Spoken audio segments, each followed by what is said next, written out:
What a fantastic. So I'll do this maybe with the high potion of strength. I'm going to try it with both. I'm going to use the high potion of strength.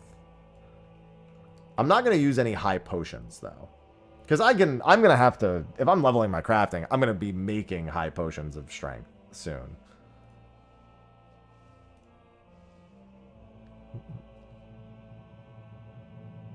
Replica gear is obtained from either being crafted or being or dropped from Palace of the Dead.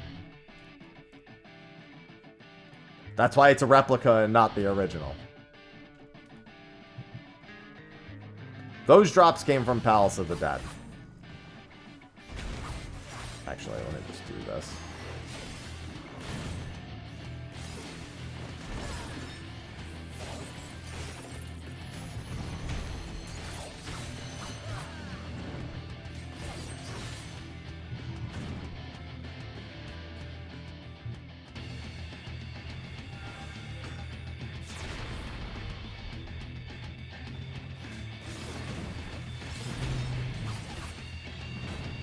So now we just need to make sure that we get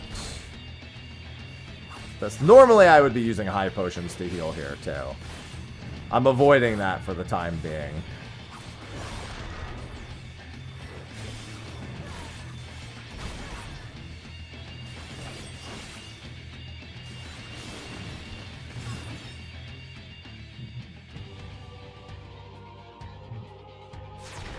I want to see just what the heart's HP looks like.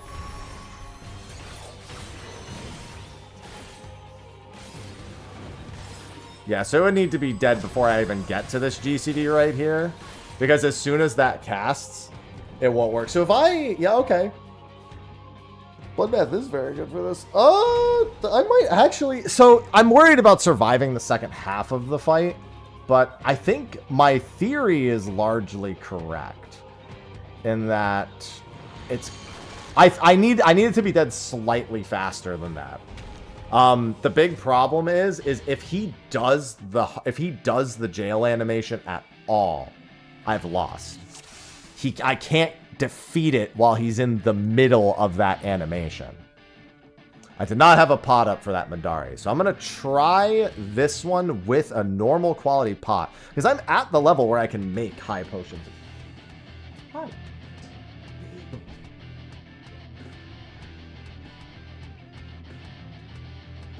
Oh, Bacon. Oh, there you are. Bacon, he's been hanging out in the windows because this is open, so he's getting the fresh air. He's just sitting there. He loves it. Yeah, it does. Cinnamon, no.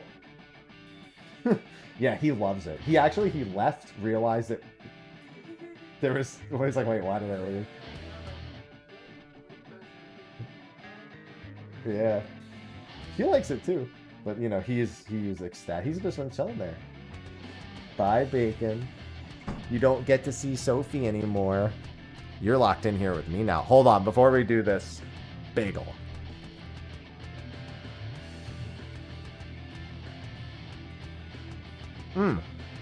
This may still be a bit of crit and direct, but I actually think I'm really close to being able to do this. Because after I beat the heart, I have to do the other 50%, but I'm confident I can already beat that check.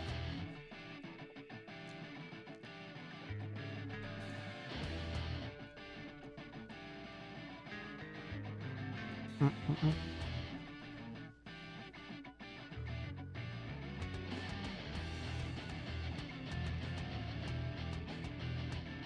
10 out of 10 bagel. Would bagel again.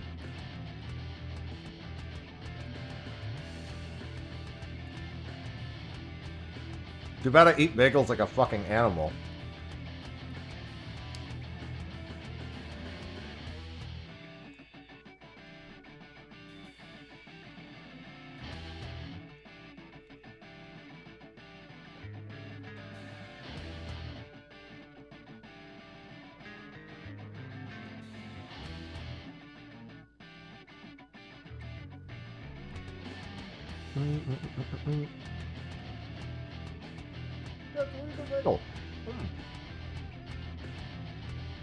Dude, Charleston, I've actually found one decent bagel place and one decent pizza place. As someone from the tri-state New York area, not an easy thing to do. They aren't as good as those bagels or as good as that pizza, but they at least make me feel okay and not judgmental about eating them.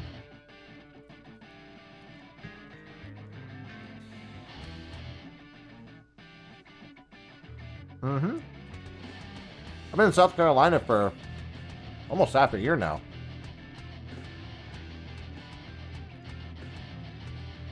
Alright, so we're going to pop a high potion of strength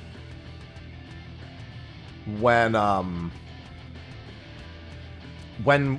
he disappears for the heart phase. I'll also, you know what else I'm not doing? I'll do this. I think all of this together might do the trick. Let's find out.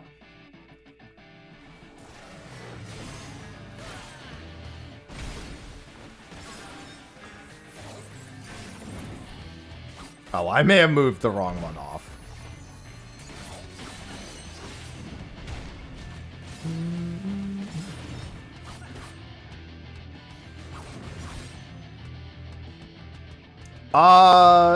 Bagel place? I think it's called Jeff's Bagels? Because, like, Ruby's Bagels in Charleston are, they're like a local favorite. They're, like, really highly rated. I don't think they're very good.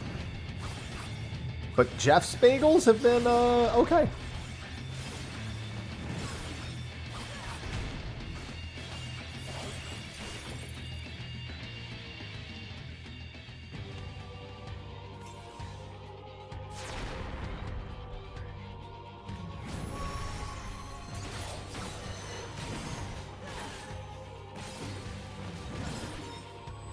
Yeah, I need to direct crit still. Okay, so I can do it now with direct crit RNG. I'm pretty confident. But basically I'll do one more try. If I get the direct crit for it, I think I can kill it. But I think what the best play is to just get slightly more gear. Not a whole lot, like if I just want to get this done and move on. And I want to get this done in as little as I can possibly do it in. I don't want to be crazy overpowered and then blast through it. I think that's the key thing to try to balance here. I do also have, I have to factor in one other thing. No, that doesn't make any sense, because you can't, oh, wait. There's one other thing I have to consider. I have Epic Echo. So, if I want to, actually, I might need Epic Echo, unless I really want to bump this character up a decent number of levels.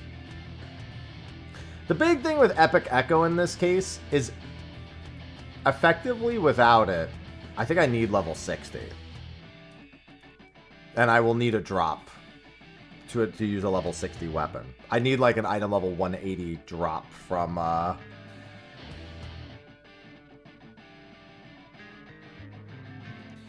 Palace of the Dead. I've tried some barbecue here yet. I thought Lewis's barbecue was crazy, not good. I think their sauce was good, and their meat was soft, but the flavor of the meat was subpar at best. I've had better barbecue in San Diego. Phil's barbecue is better than Lewis's barbecue in San Diego. And it's honestly not even close. Like, I ate it and I was like, Lewis's was the very first barbecue I had when I got here. And I would not go back.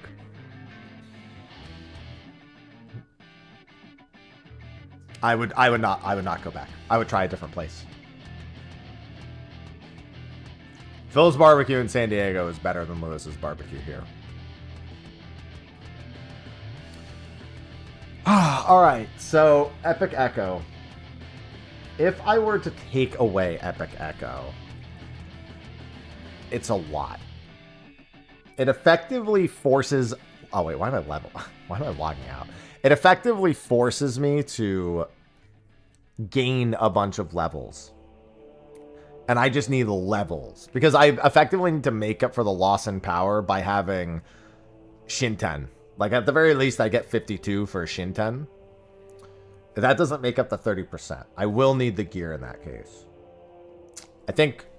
Here's what we do. Let's focus on the crafting and gathering, and not about whether or not I could chance a kill with that. And then we don't need to really think about it too much for the time being.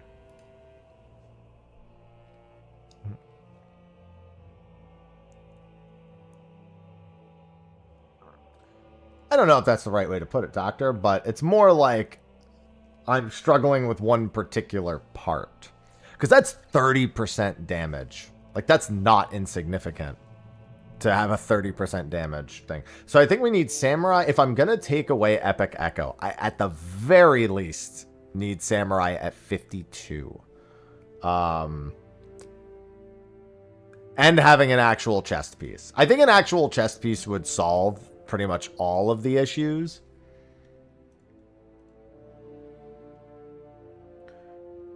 But again, I'm trying not... Excuse me. I'm trying not to... I'm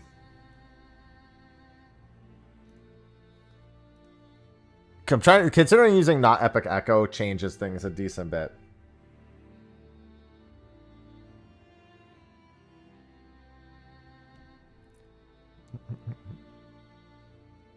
So...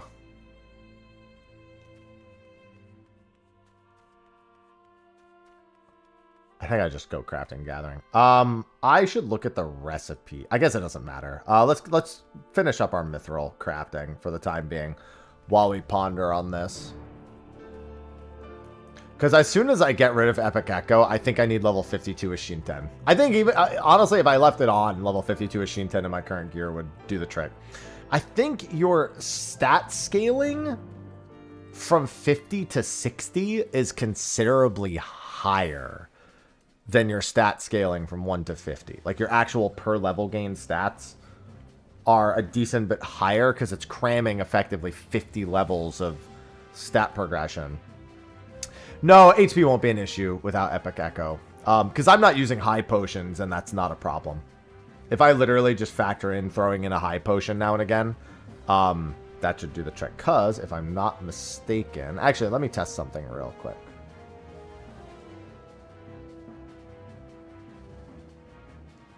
Okay, never mind. With a high... Well, it might be. The play is to high potion through the first 50% and save second wind and bloodbath for the last 50%. Because that way I can pop 1 or 2 high potions in the first part. Strength pot for the heart. And then second wind. And then I won't have an issue surviving with second wind and bloodbath in the second part. Second wind, bloodbath, third eye is going to be more than enough in the back end. I can also make a high quality, high strength potion. But again, I think we look for solutions without Epic Echo. So for now, let's craft for a little bit. I actually see a very clear path forward with this. Better than I did before. So I'm feeling a great deal more confident than I was before we started doing this. I didn't mean to do that. It's fine. Bacon, what are you doing?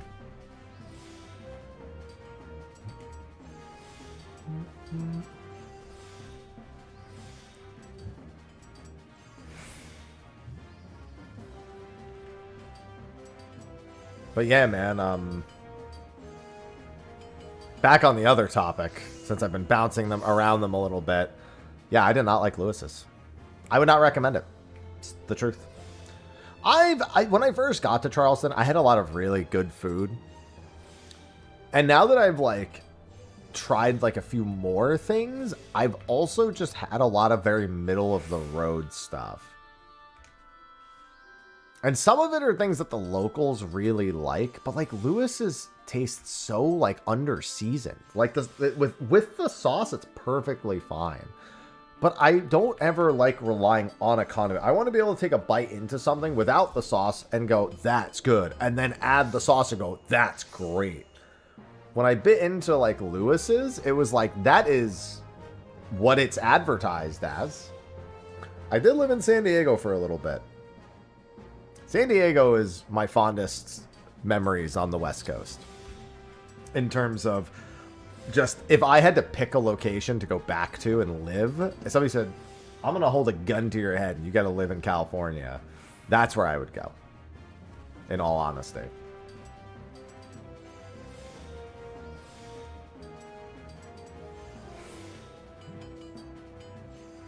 Ooh, that's interesting.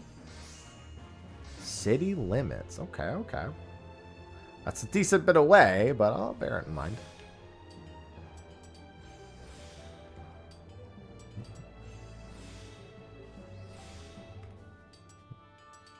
Great food, great. Yeah, nowadays San Diego has a bit more of a homeless problem than it used to. I mean, California as a whole.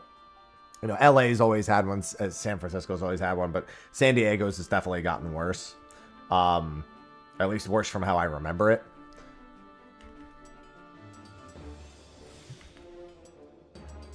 So downtown, there's like a few spots downtown where you usually don't want to walk around too much, but the majority of it is still A-okay.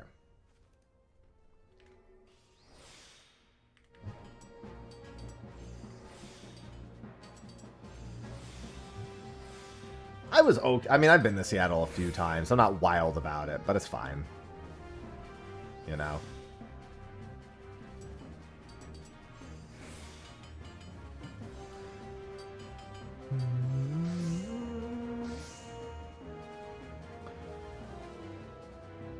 Cobalt is next. I need cobalt and iron for that.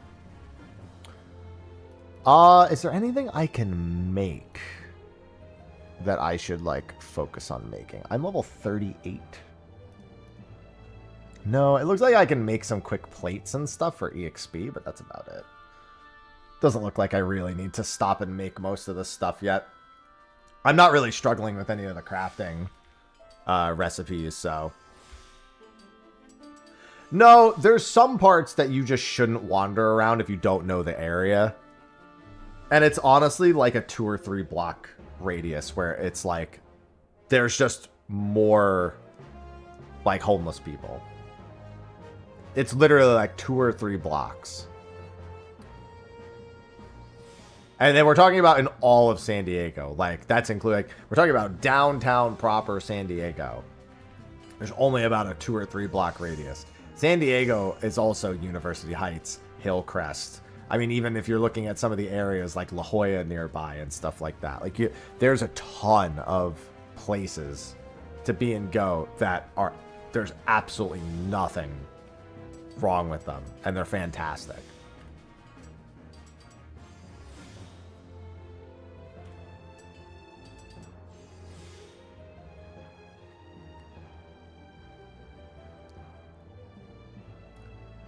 There's a lot of good. There's just like 2 or 3 blocks you don't want to go to. The hole-in-the-wall pizza place, I don't remember where it was or what it was called, but that was a very good pizza place, considering it was in California and not in the Northeast. I do remember that, Mary. No fucking idea what it was. I also remember everyone saying I was a bad influence on Larry when he was drunk and saying things that were just like, they were not family-friendly things. They weren't like that bad. Everyone blamed me when that video got posted online. They were like, you're a bad influence on Larry. I'm like, Larry's the one who said it. I didn't make him say anything. You thought he was the purest soul imaginable? He started it. Don't blame me. Steel ingot, steel mortars might still be the play for this. Is there something easier than steel? Oh, hold on, actually. Let me look at... Not the FUPA video. Yes, the FUPA video.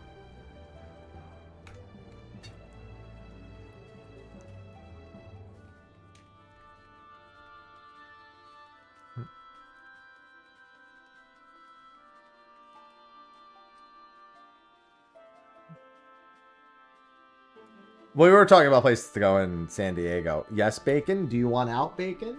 Come on. Come on. You're literally just clawing at the door. I'm trying to let you out. Bacon, come here. Yeah, there you go. You want out? Come on. Yeah.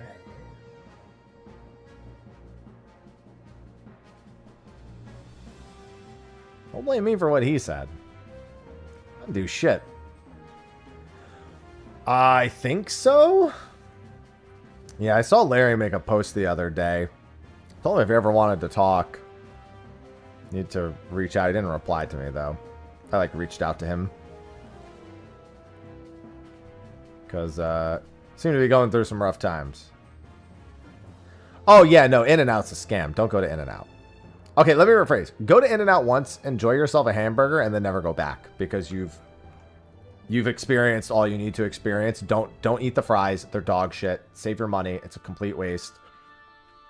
And honestly, most people can make a better burger for themselves, even if they're not like great.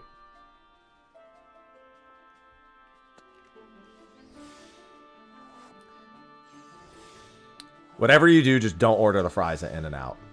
They're a complete scam. They're the worst fries that have ever existed. And no, getting them animal style doesn't fix them. It's like covering up a pile of feces with onions, cheese, and whatever the fuck else is an animal style.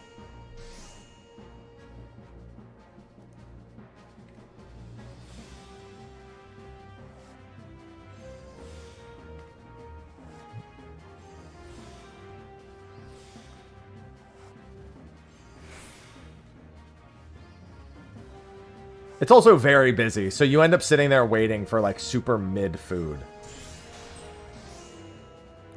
I'm not a local to Anaheim, but Anaheim has a good number of restaurants. Oh, it's also not that far from LA if you're someone who's like, fuck it, I just want a day trip somewhere. Sophie and I are considering day tripping somewhere in LA one of the days we're at FanFest. I won't say where yet, but we are considering day tripping up to LA. Maybe not even day trip, but just like side adventure. Yeah, unironically, I would recommend. So here's the thing. I will say Five Guys has good fries, way too salty. Like it's a different kind of a little too much, in my opinion. Like they go way overboard with the seasoning.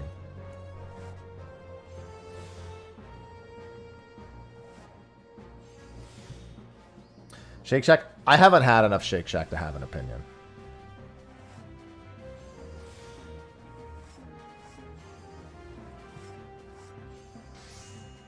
I hate that. So a fan of a slop of floppy. I thought you called them sloppy floppy fries, and I was like, I don't like that. Well, okay, but the amount of fries is fine. It's too salty. It's just a little too much.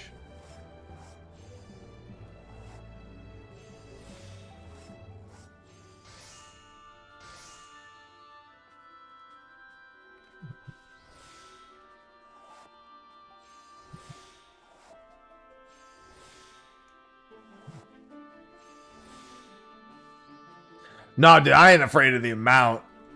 Shit, I ain't afraid of the amount. You give me any amount of food, that shit is going down the hole. All right. I would say Five Guys is better than In-N-Out. At the very least, has a better taste profile on average. Bro, the best burger place I ever went to that is affordable for the majority of people and also incredibly high quality is Bobby's Burger Palace. That is Bobby Flay's burger joint, which is just an average run-of-the-mill burger joint. It ain't like some super fancy thing. If you can find yourself a Bobby's Burger Palace somewhere, I don't know how many of them there are. I know there's at least a few of them. I don't know if it's in Vegas. The ones I had were in New Jersey. I had several locations in New Jersey. If you can find yourself a Bobby's Burger Palace, that is an experience that I have only good things to say about. I don't know. You'd have to look it up because I haven't been there in a long time.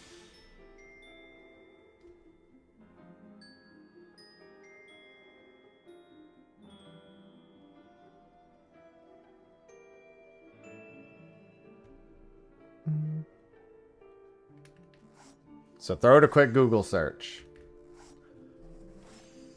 Because that was great. Bobby's Burgers? Is Bob not going to come after them for copyright?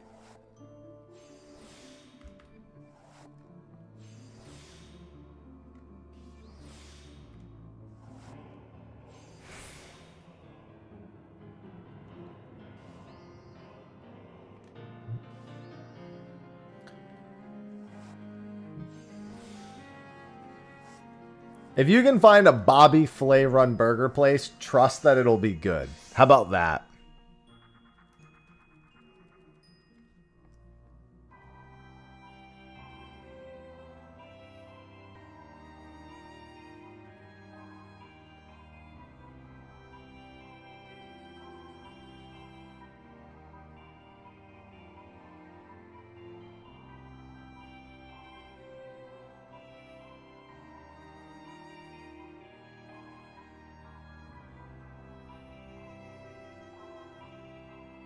One sec.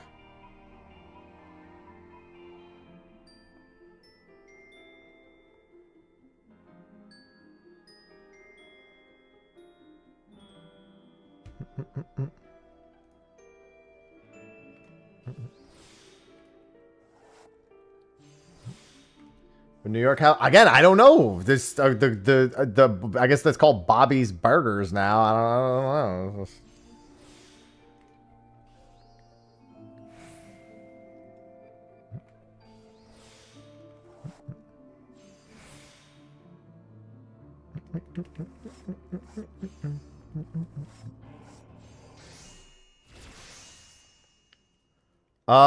What do I have next after boarskin? Paste leather? Okay. There's a lot of boarskin recipes, so let me actually make all of this boarskin.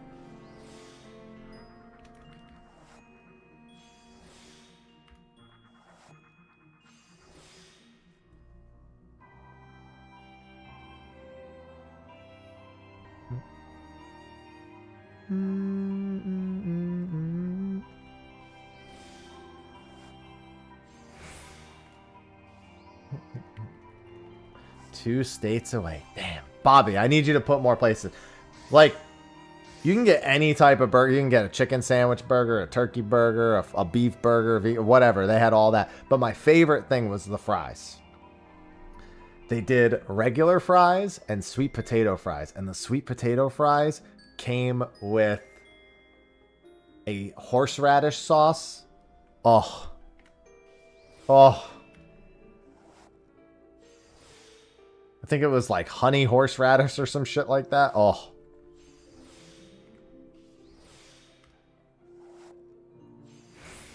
I don't know about that. That ain't a short distance.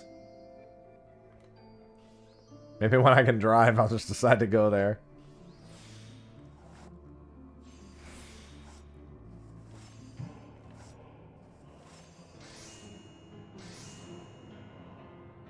It's good times. I got good things to say about it.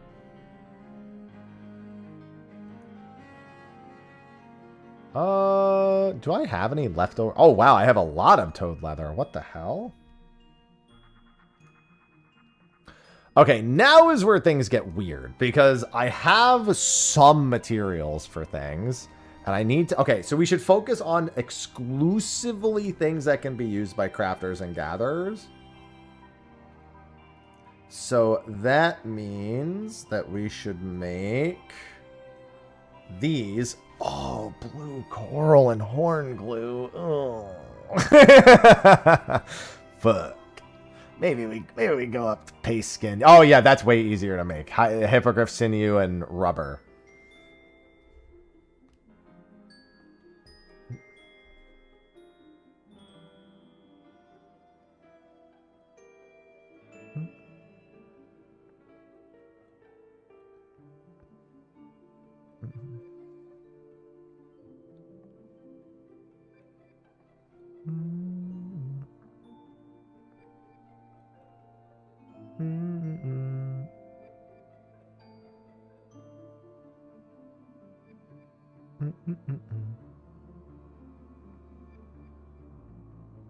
One sec, I'm just checking something. Want a burger? Yeah, ain't nothing wrong with wanting a burger. Ain't nothing wrong with that. I tell you what. God, I just remembered my fucking Uber driver from the other day. Man, you got a girlfriend here in Charleston? I tell you what, I get plenty of college girls, them young college girls up in here, and I see what they doing. So when the boys come in here, the young men, I tell them, you know what? You know what I always say? If you don't... what was the exact quote? God, I never remember what the message was. I'm trying to remember what the exact quote was. There's something, or they'll come for your paychecks.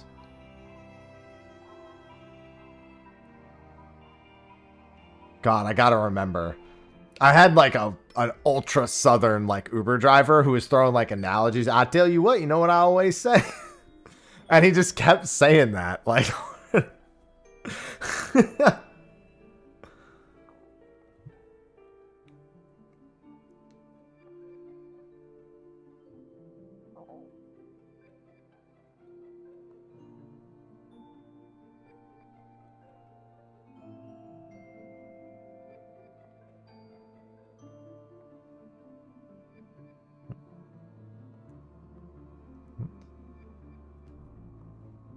God, I have to remember. It's going to bother me. I'll get to it eventually.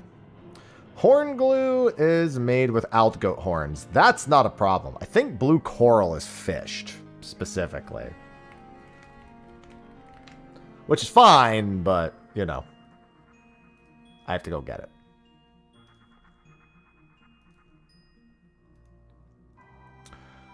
Level 25 fishing, deep sea fishing in...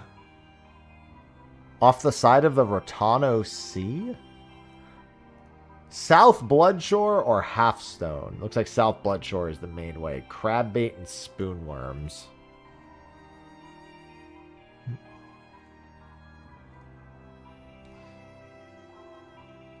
And then paste leather should be easy. I just need to kill these things. I might just want to go immediately up to paste leather.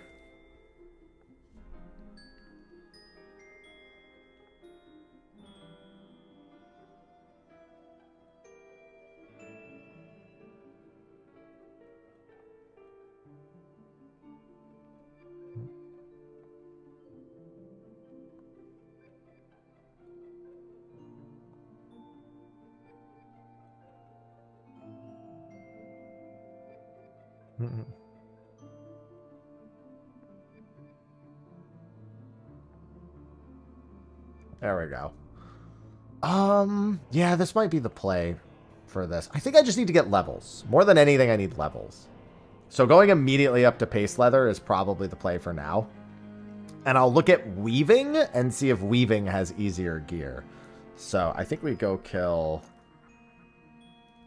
paste. I wonder, do the paste skins from that, I feel like they only drop from higher level pastes. It says they can drop from the lower level ones here, but I don't know if I believe that. The level like 32 ones? No, that's so Brayflox, Southern... Do the ones in Southern Danelin really drop? I don't know, I feel like they wouldn't, because paste skin recipes are normally more... Let me check this. No, they do. Rock skin and sand skin. It says on the official thing. It says basilisks in Northern Thanolin and rock skin. The difference is probably the acquisition rate. I should go to Northern Thanolin anyway. Let me grab the etherite. I didn't actually attune to this.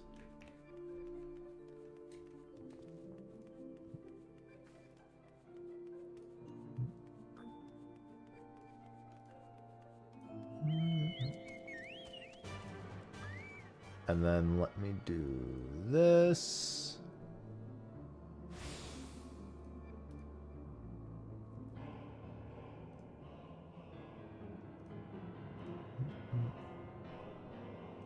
And then go to Northern Thanolin.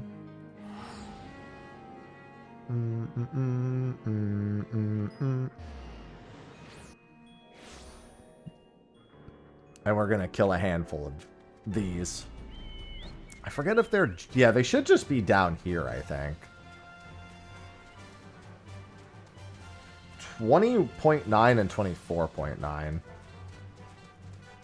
Yeah.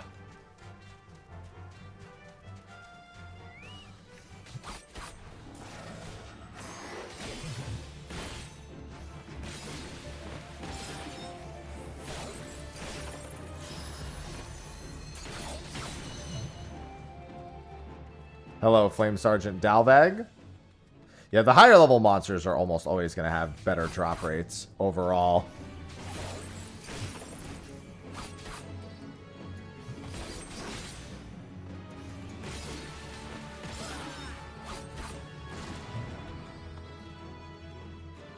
Are there more up here? So all of those dudes are up there.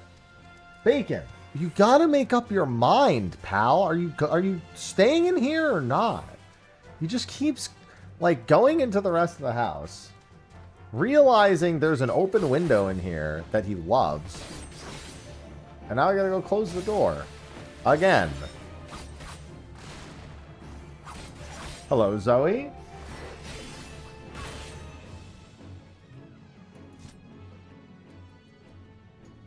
He's such a silly little guy. Oh my god, 3 pace skins. Yeah, this will be good.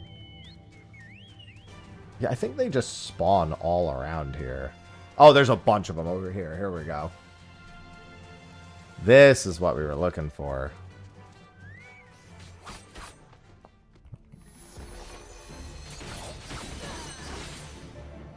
It's Ironman prep. I'm trying to get enough gear to do Titan for my Ironman challenge. We're actually pretty close if I want to turn on... If I want to leave on Epic Echo, I would actually be pretty close to being able to do it.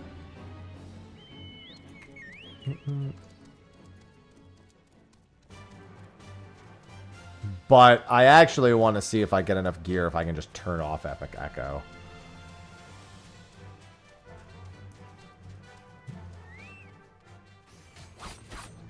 Just because I would prefer not to have it on. Because if I chance into enough direct crits now, I could do it now. But again, I'd rather get it without having that at all. Where's the... Oh, no, I can't do the Fate. I was going to say the Fate with all the pace would probably be great for this. Yeah, so we're looking for just as many pace skins as we can. So I'm leveling all my crafters and gatherers at the moment, because I need to make gear for my samurai.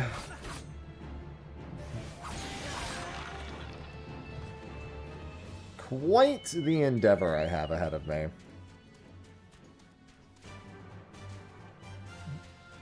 It doesn't really seem like these these mobs are concentrated anywhere, which is actually kind of fucking annoying. I mean, I could like find a spot that has like 2 or 3 of them and just go back and forth, but ugh. Not like I can fly either. This little lap right here that goes all around might be my best bet.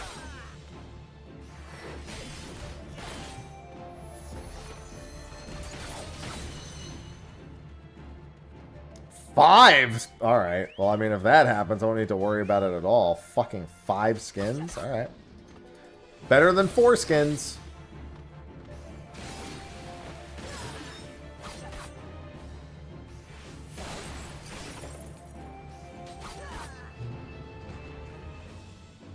What? 5 is better than 4. I don't understand. What's wrong? How many skins? I got 5 skins from that.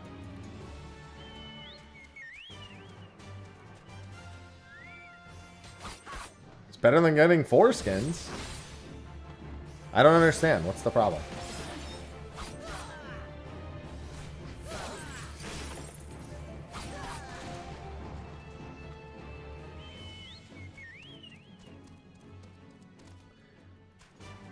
I don't know if it would be appropriate to clip this topic.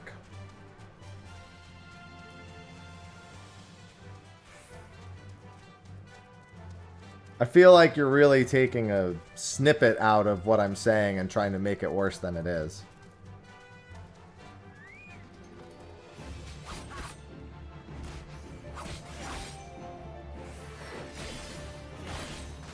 trying to cut right to the point.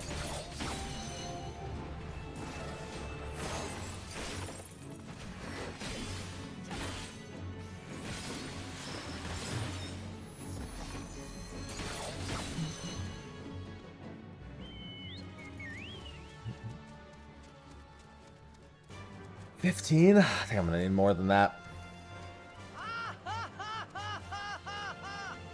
What's so funny? Stop it. Why do you have a question mark next to that? I still don't know what's so funny. No one's explained it to me.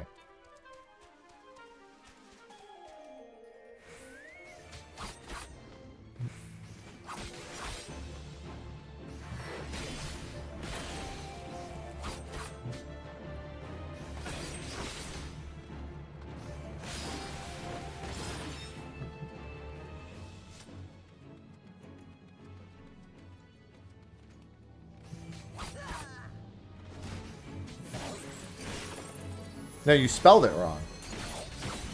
Why'd you spell it wrong the second time? You'll find out when you're older.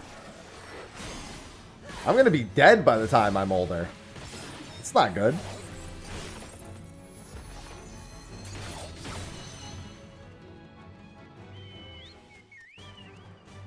Need to find out now.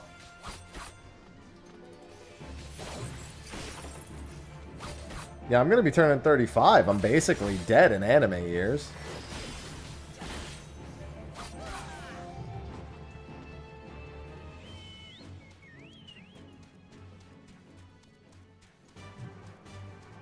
I'm on my last legs. I love the idea of having last legs. As if I've somehow grown new legs at any point.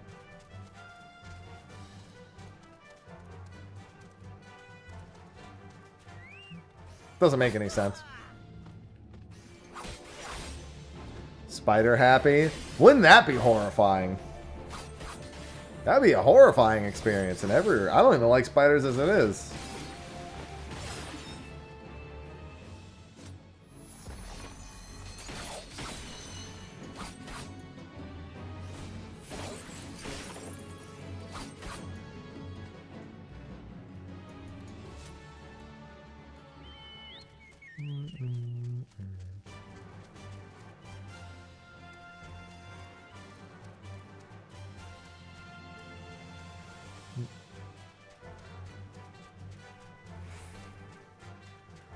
Would I look more Black Widow-ish? No. I'm Italian. I would be a tarantula. Come on now. I feel like that goes without saying.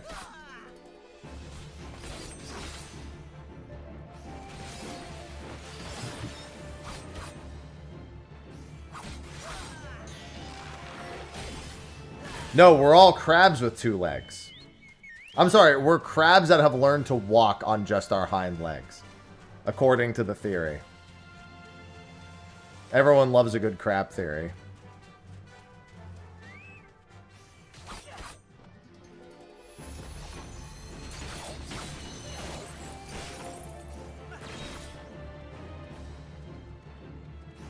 Resounding laughter? I don't get it. What's so fun? Why can't I be excited about getting more than 4 skins to drop at once?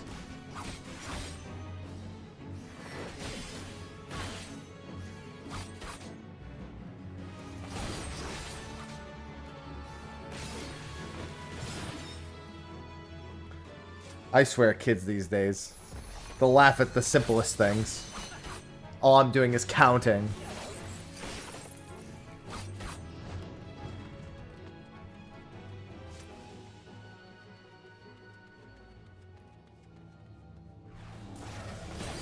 Oops. Okay, no, genuinely, I don't get that. That's... Jokes aside, that's the weirdest thing I've ever experienced, is the whole 6-7 thing. I didn't know about it till like a week ago. That's the dumbest thing.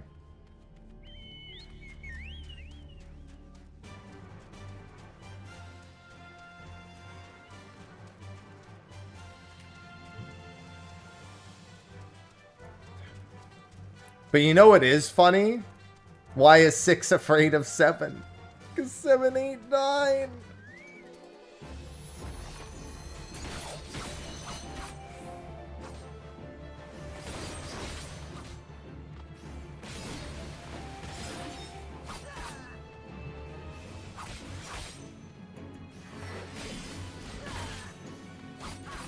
Why are you looking at me like that? For some reason, that made me think, ha ha ha ha, that's so fucking funny, it makes me want to merge without looking. Thank you, Family Guy.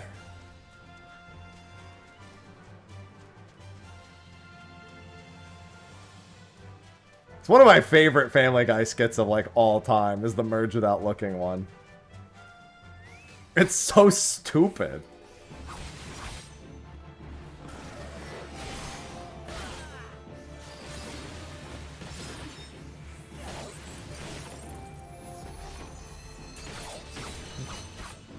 Oh, look, I got 5 paste skins again.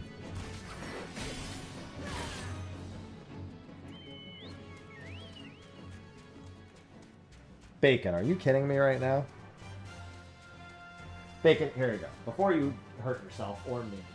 Here. I tipped the box on its side. You can have it.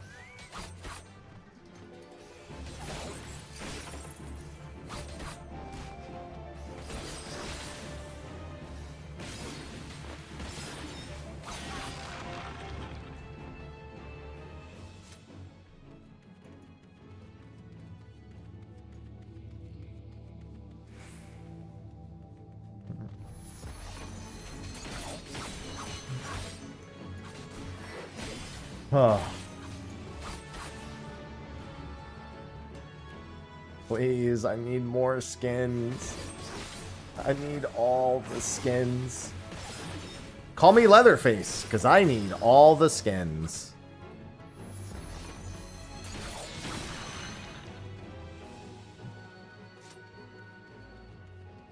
Suddenly, I'm not getting any skins. I don't like that.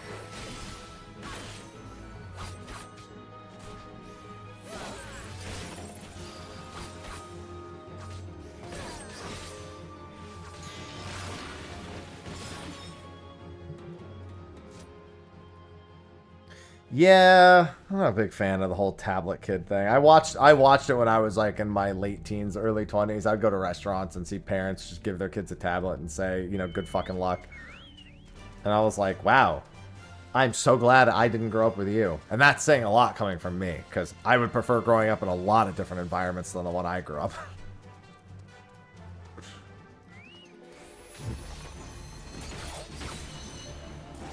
If I'm saying that, that's not good.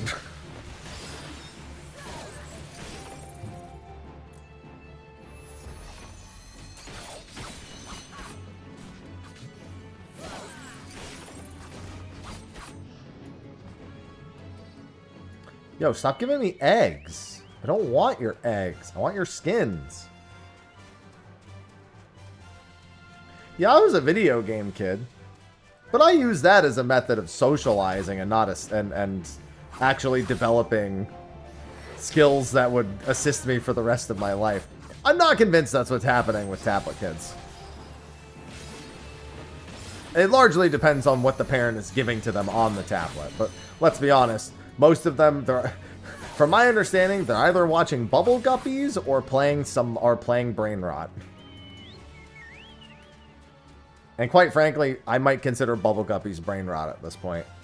I had to watch my nephew watch that nonstop. Oh.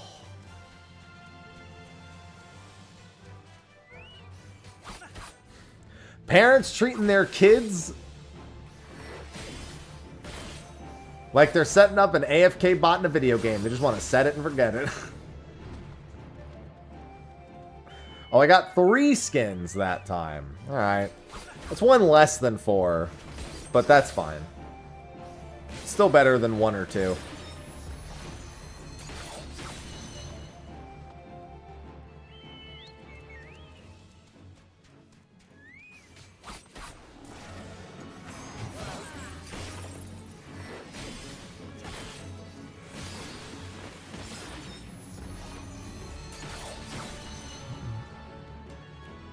5 again. Oh my god. I need more black alumine as well, though. I only have 10 black alumine. That's easy enough to gather. I should have gathered more when I did.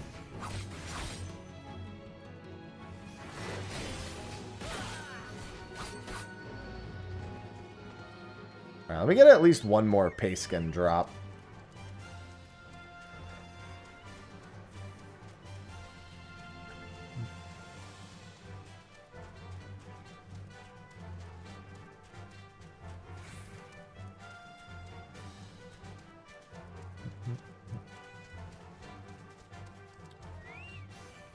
Listen, I'm gonna give my kid Magic School Bus and they're gonna fucking like it, alright?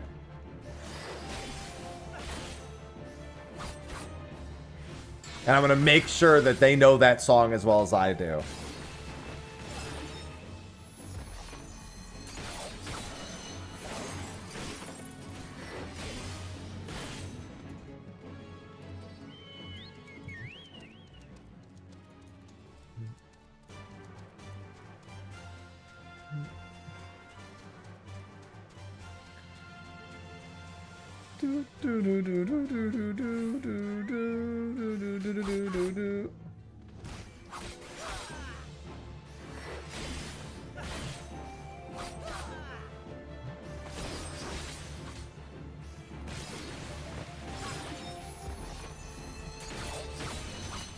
Oh, Midare. See, I never really watched kids programming. I was, dude, I mean, I guess that's not true. I did watch kids programming a little bit. I watched South Park when I was 10, and the kids are the main characters, so. That's kids programming, right? That counts.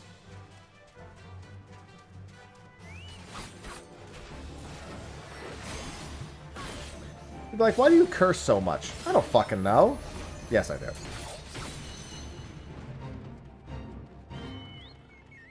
God damn it, faint mobs, go away.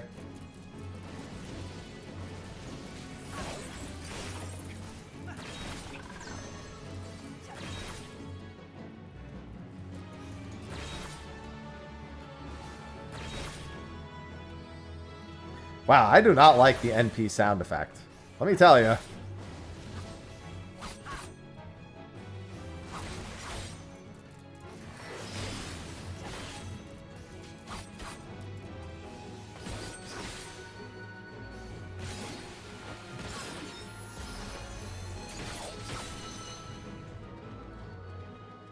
Oh, 3 skins. Okay, I think we can craft. I don't think I need more than 42 skins.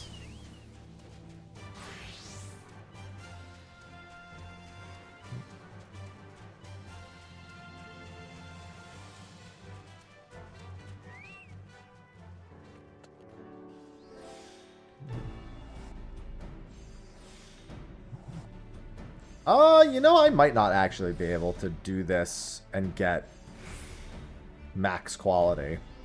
I get pretty close, but I'm not sure. With RNG I can, but without RNG I'm not entirely convinced.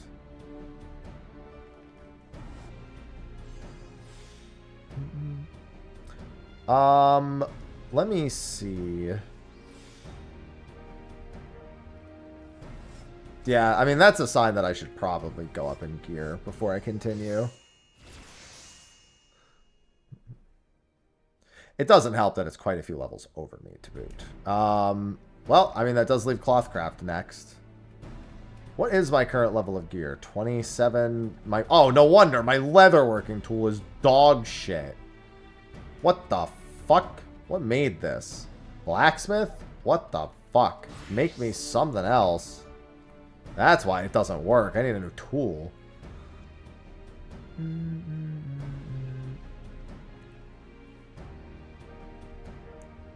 Blacksmith. Culinary knife.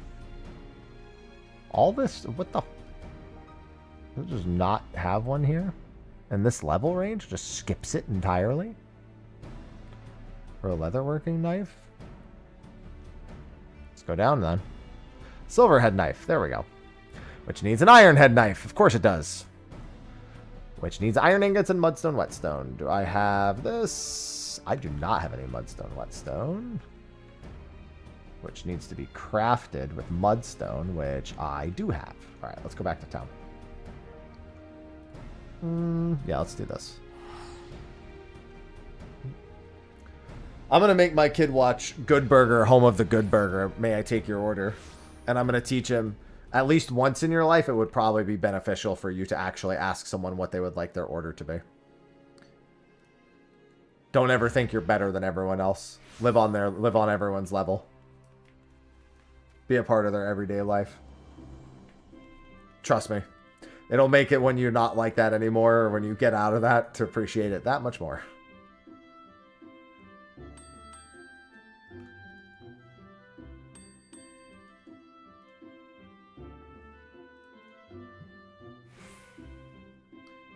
So I needed mudstone, whetstone, and an iron ingot. And I have the other material on me. Iron. Silver, silver, silver. No iron here. Do I have any iron?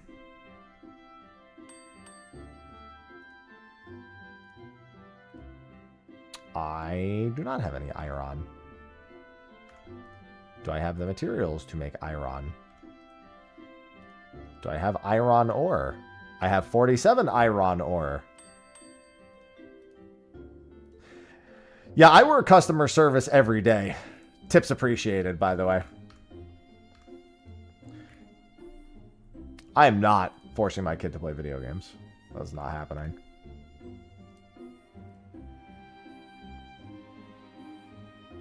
They can if they want. I ain't gonna make them do shit.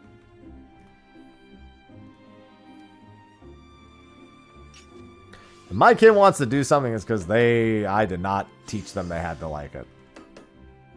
Does it ever get easier? Have you looked at any Twitch chat ever? Because it's effectively live customer service half the time. It's equal parts live entertainment and customer service. So I want you to ask yourself real quick, what do you think the answer is?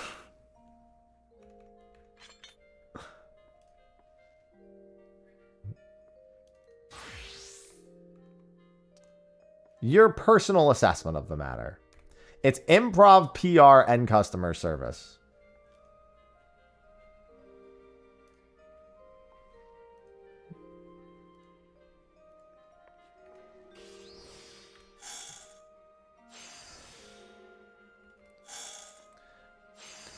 People show up to stream and be like, hey, can you tell me this thing? I'd be like,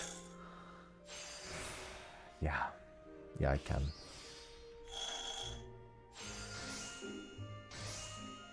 Happy, where do I unlock this?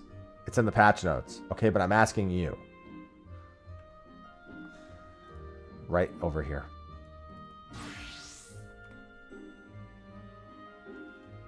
This NPC right over here.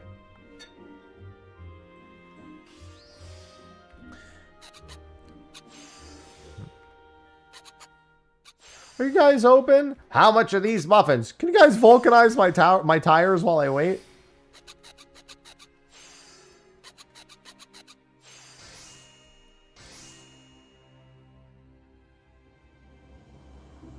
One more mudstone, whetstone, and I have silver ingots. Okay.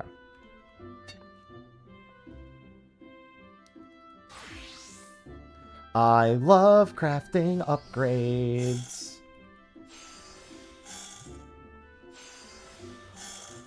Happy, why haven't you made a video about rewards in Final Fantasy XIV?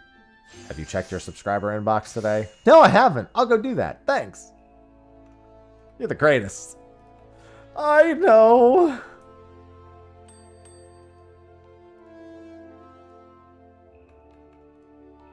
The meaning of life? 42. Everyone knows that.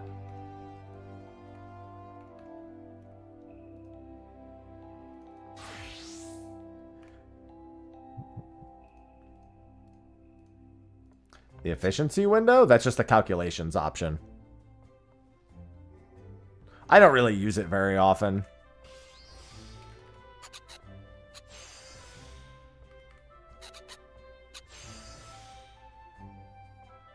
I always said this job would be great if it weren't for the customers.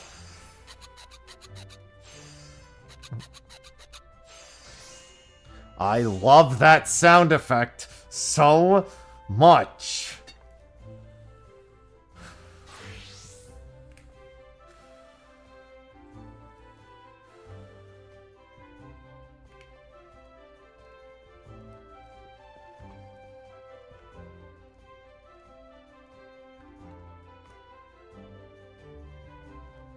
All right, this should go considerably better now.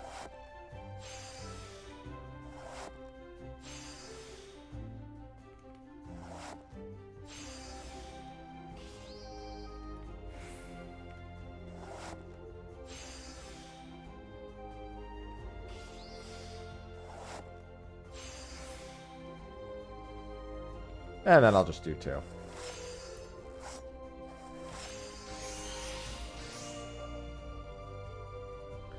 Yeah, I'm definitely going to need more black alumine. The best one, though, anything that isn't that stupid fucking filing sound. I can tolerate all of the rest of them, but not that one.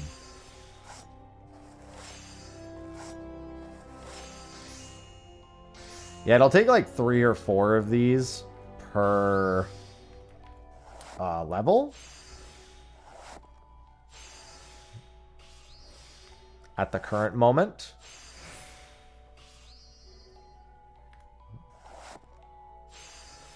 Yeah, goldsmith. I'm pretty accustomed to the goldsmithing sound, so I can get behind that.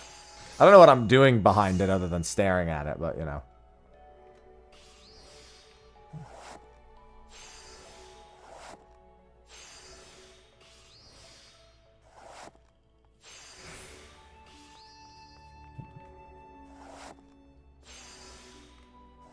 Oh.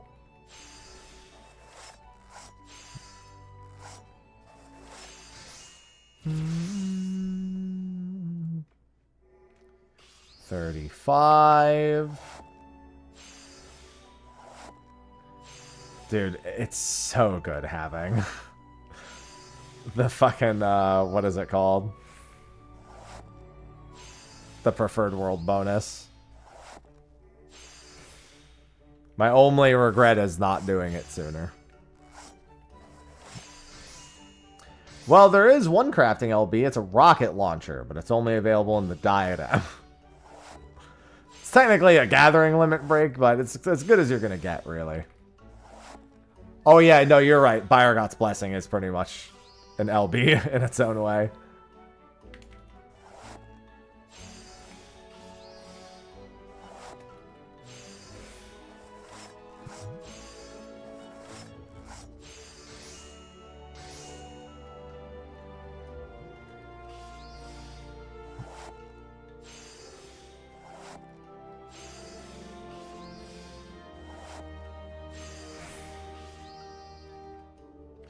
Diadem mount. Oh, God.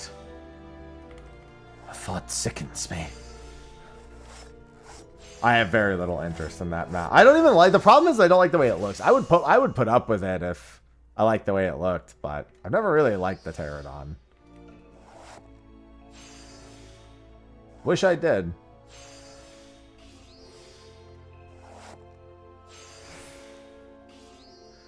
Yeah, I've forgotten that once or twice, Betsu. I feel you on that.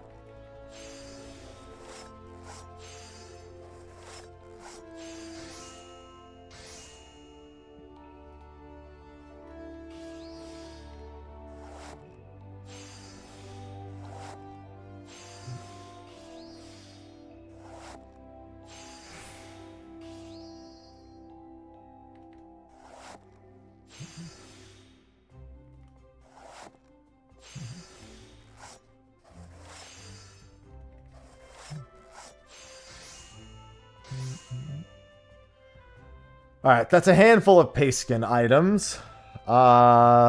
Is there anything I can make? So these are level 41 control gloves that use boar leather. Those are pretty easy to make. Smithy gloves. Blackened smithy gloves. Interesting.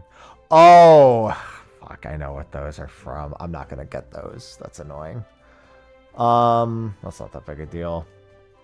A lot of boar skin. There's boar skin, toad skin, so that's not that bad to make. Hello, Roar. Can you play Dragon Quest 1 as your first ever? Well, it was the first ever one that was released, so I'm going to go ahead and say yes. You'll be A-okay.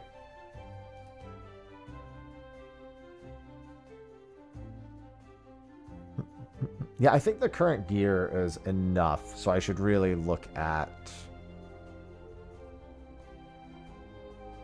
these, I guess, at level 41. Hippogriff Sinew. Do I have any leftover Hippogriff Sinew? No, I don't. I have to go kill them for that. All the Highland stuff we don't care about. Yeah, I think Blackened Smithy's gloves, I think they come from Leave quests, specifically.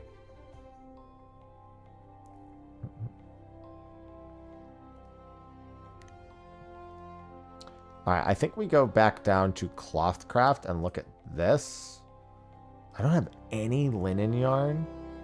Do I have any flax? I don't have any flax. I gotta go gather flax. We're gonna need some flax.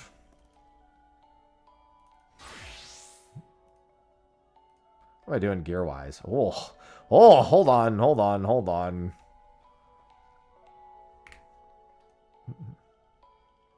My goldsmith has anything available. You're going to want some actual gathering tools. Blacksmith and blacksmith. Okay. And I'm level 31, so let's keep it in that range. Plumed iron hatchet. Iron ingot. Chocobo feather.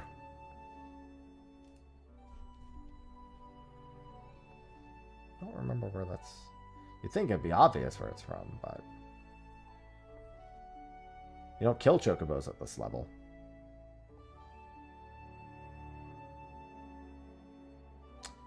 They're gotten from mature trees in South Shroud. Interesting. Okay. I guess I could have just looked that. And then I need an offhand as well. What the fuck are the offhands? Are the other offhands carpentry? There's the next site at 31. That'll work. Siltstone, whetstone. Don't have any. Do I have any? Siltstone. I sure fucking don't. All right, so we've got a few things that need to be gathered. This is an oak wood, and then the other item I needed was flax. Let's go do that first. We need a chocobo feather. And we need that. So Chocobo Feather was in Silent Arbor and South Shroud. We also need more iron ingots. Do I still have my iron on me? Yes, I do.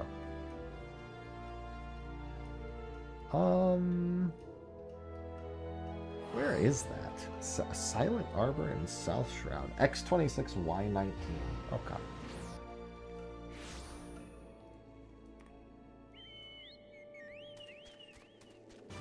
Okay, so that's up. That's here. Let's go with the quarry mill.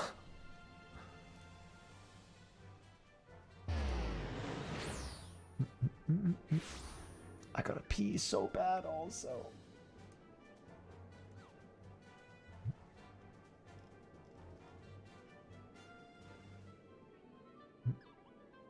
Let me just do this real quick. Oh, never mind that. All right, I need to pee real quick. I'm gonna be right back.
Sorry, I'm back. Sophie and I were just having a chat about something real quick. Ugh. My bad, my bad. What was I doing? Was I doing flax? No, I wasn't doing flax. I was doing chocobo feathers. Here we go. Chocobo feathers should be right here.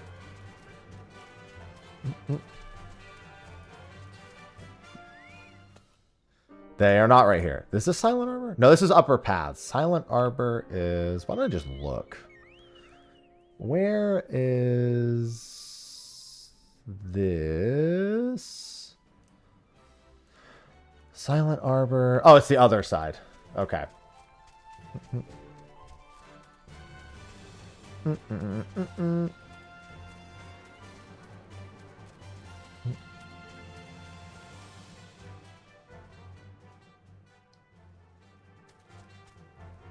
Well, I mean, I've just had that feeling about a few different people. I just feel like I felt like as of late. Here's the thing. I know the game, right? And by the game, I mean content creation. And I understand that you kind of have to... I've always lived in kind of like a middle space that is not as click-worthy, if that makes sense. And I've always been very comfortable with that because it represents me as a person more accurately. Whereas in reality, what you should do for content creation is you should tailor things towards the things you like, but present them in a way that's a bit more extreme. Because that's how the algorithm... Why am I gathering so many? I only needed one. That's how the algorithm drives interaction. That's why I can say I respect it. I just don't want to be... I'm not going to keep following you and every post is, you know, something that I'm just like, oh, here we go again. Just like behaviorally, right? I don't even care what the topic is. I generally don't find it interesting to watch or read. So I'm just going to be like, okay. I'm going to be like, it's really fucking annoying. And I'm going to tell you it's really fucking annoying.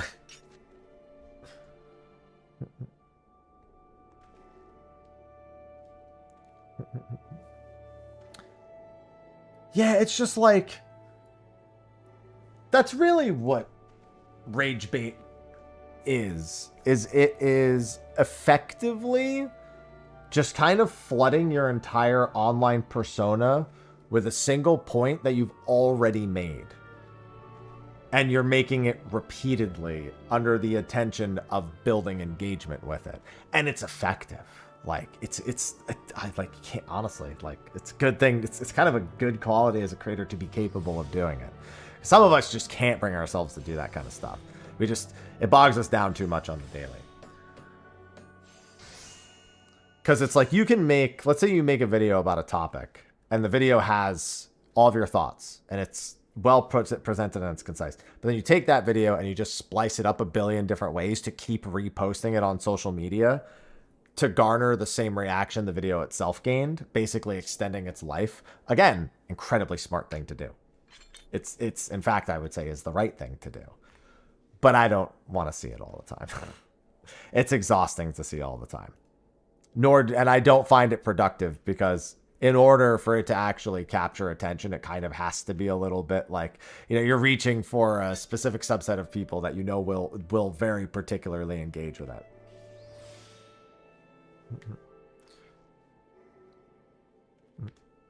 And it just becomes more than I want to deal with. Doesn't mean other people shouldn't. I think that's the important thing. But I also feel that way about, as I've stated, I feel that way about fanatical praise too. I fucking hate when people cannot in any way engage in a discussion that has pros and cons. Or at the very least, see something from a somewhat different perspective than the one they're on.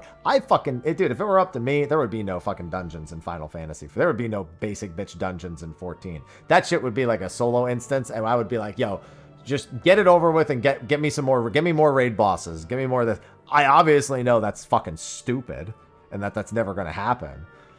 But like, if it were tailored to my interest, it would be some dumb shit like that, which is why I don't go around saying, "Oh, this is the thing Final Fantasy 14 is missing," because it's dumb. That would be dumb. Cam dead. Sorry, I was making too good of a point. Even the camera had to capture it in place. Yeah, it's not like okay, let's say you're having a conversation with someone, right? And they say something and you're like, yeah, you know, that makes sense. I get that. I don't see it the same way, but I get it. Now, that's what you say. That's how you feel. And then the next time you see them, they just say it to you again. And you're like, yeah, I know. You mentioned that. And then you see them and it happens again. And you're like, yeah. Like, bro, I know. Like, that's fair, but like, I get it. And at some point, you're just like, oh my God, get me the fuck out of this room. That's literally all it is. Bro? Bacon. Don't sniff Ivy. Bacon, wait, you're in here? Just realized it. I was like, wait a minute. You're in here? Hey, Bacon.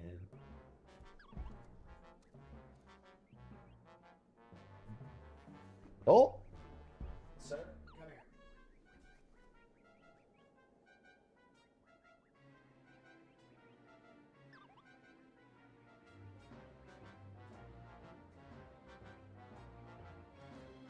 He's a rag doll.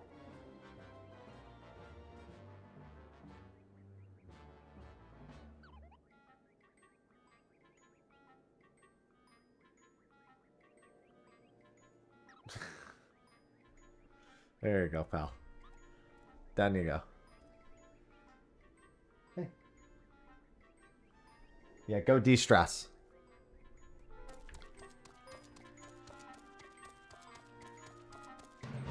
Yeah, and that's the thing. It's like, with the situation in question, it was like, every single time I see them say anything, 9 times out of 10, it's that same thing. And I don't like if I don't like seeing the things that you have to say, I don't want to follow you. It's annoying. That's really all it comes down to. What's always fascinating to me is that, and I tweeted this too, people don't understand the difference between disliking something behaviorally versus topically. Topically, I like when people criticize the things that I like, because there's actual discussion to be had. I may not agree with them, and I don't want them to agree with me, and I don't need to agree with them, and that's perfectly fine. But I don't care really about the topic. Just okay, I'll say as a personality trait, which is ironic because I think I have to have this trait myself in order to function as a streamer, but I hate it. And I think you'll notice what I mean. I hate the constant repetition of the same thing over and over. I hate repeating myself over and over and over again. I hate when other people repeat themselves over and over again. Now, keep in mind, there's a limit to that. I mean it in a very specific context where it's like my only exposure to somebody is that exact same thing over and over again. So like, let's say, actually, I have a perfect example. Somebody comes into my chat and asks me a question, and I answer the question, and I say, and then literally 2 minutes later, that same person asks me the same question again. I'm fucking annoyed.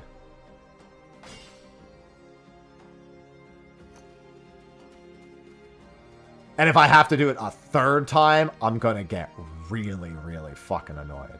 Now, keep in mind, sometimes people make sure to add context. They go, oh, sorry. And I've gotten better at it too. They go, sorry, I had ads. Or, sorry, as soon as I asked something made me pull away. I'm like, okay, no, that's contextually, like, that makes sense. Because you might have asked a question and then you were like at work or, whatever. Or there's reasons, right? And I've come to accept better that repeating it the second time is usually a result of one of those things. Because that's just, I've gotten used to that over the years. But I still don't like it, right? And if somebody does the same thing to me, where they just say the same thing over and over and over and over and over and over and over again, it's agonizing. Agonizing. Can you hold your cat up again? I had ads.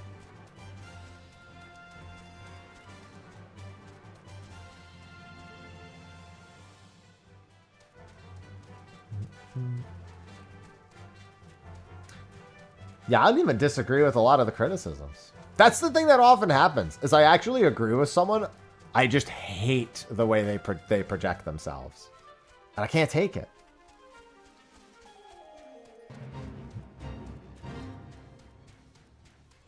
Like with Todd's initial disagreement, Todd's initial thing on Twitter regarding the game and the criticism towards it, I was like, I agree with you. I just think you're being a dick. That's pretty simple, right? You're just acting like an asshole. Like, yeah, I can agree with you and still think you're an asshole at the same time. Yeah, and then that whole thing went off into its... Oh, that became a whole separate topic. That's way beyond the scope of the game. But it's like, that's how I feel. It's like...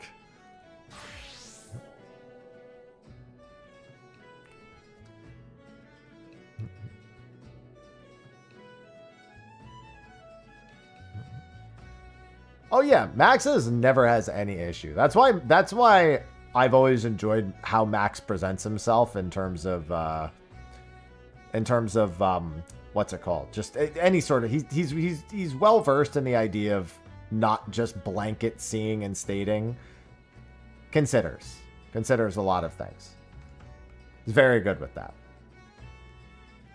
I'd say that I have very similar ways of analyzing. So when he communicates those things, it does very well for me in terms of receiving that information and being able to process it and understand an opinion from it.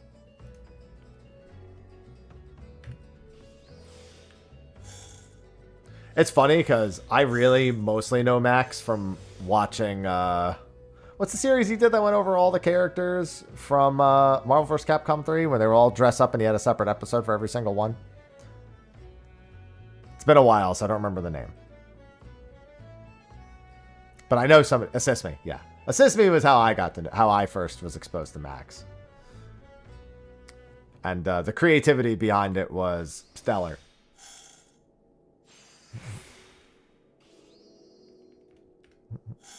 I didn't even play Marvel vs. Capcom 3, and I watched that at the time. And then I started playing Marvel vs. Capcom 3 after that.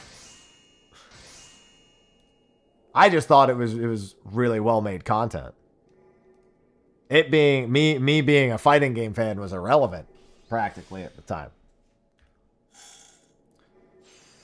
Yeah, I mean, I can easily get into the actual discussion. My entire point was that the opinion didn't matter at all. My social media posts were not topical, they were behavioral. I have my own opinions on 7. I much prefer the remake and rebirth to the original, and that's as someone who played the original when it was, you know, new-ish. I played it like the year after it came out. Because I played Final Fantasy VIII. I saw Final Fantasy VII, was blown away, because the first thing I ever saw Final Fantasy VII was fucking Ruby Weapon. I told my parents I wanted Final Fantasy VII. They don't know Roman numerals, so they got me Final Fantasy VIII. Then I went back and played 7 afterwards. And I've always had... I will say this, though. Remake and Rebirth haven't yet gotten to the point where I actually dislike 7. I think that 7's great up until the end of Disc 1. And I'm not going to lie, from every point after that, I think it falls off of a cliff. I hate the back half of Final Fantasy VII, the original. I think there's just so many... There's some decent things that happen there, and overall it's fun to play. But I couldn't care less about so many of the things that happen in the back half of that game.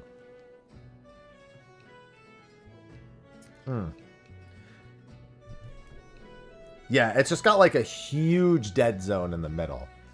And I felt that way as a kid too, mind you. This wasn't I grew into it and grew out of it.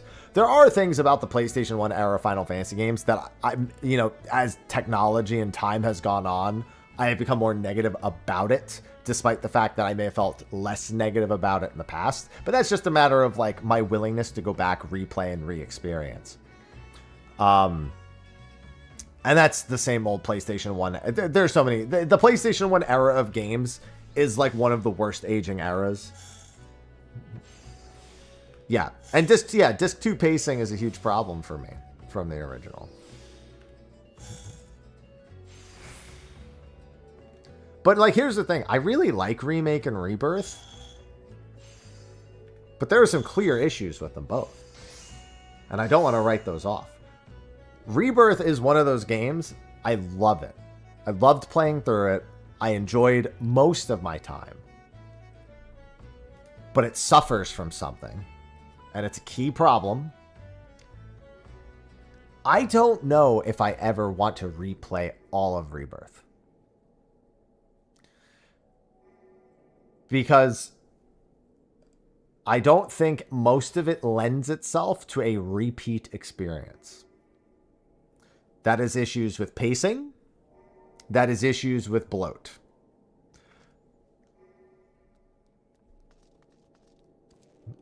And those are issues that the devs have openly acknowledged.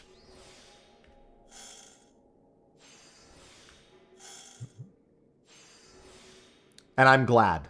Because if I love a game, I want to be able to look at it and go, I want to replay that at some point. Like, that to me is like, that's the level of like love I want to aspire to. Rebirth, I struggle to imagine myself. At the very least, I could probably play through it and beat it, but I would skip a whole lot. I have other issues. I think the content in Rebirth, while there's more of it, it is there to fill time and not to facilitate a better game. That has to do with the pacing issue. A fucking insane example. The fucking battle arena. Why did they make like 20 different versions of just making you fight 2 of those 6 bosses at the same fucking time? There's no fucking good reason as to why they needed to mix and match all 6 of the zone bosses in so many different ways. It is there for no good reason other than to say, look at all these challenges we have. And most of them are genuinely unfun. Like, I'm glad I got through them, but I don't want to do it again. And on that same note, the final boss of the Summon Gauntlet was super disappointing. Why do we need to fight another Sephiroth? Like, why was that your go-to? Why a super boss version of Sephiroth? Sorry if you haven't played the optional content or played it all yet, but you know. So, like, honestly, my biggest gripes are hard mode optional content was probably the worst part of Rebirth for me.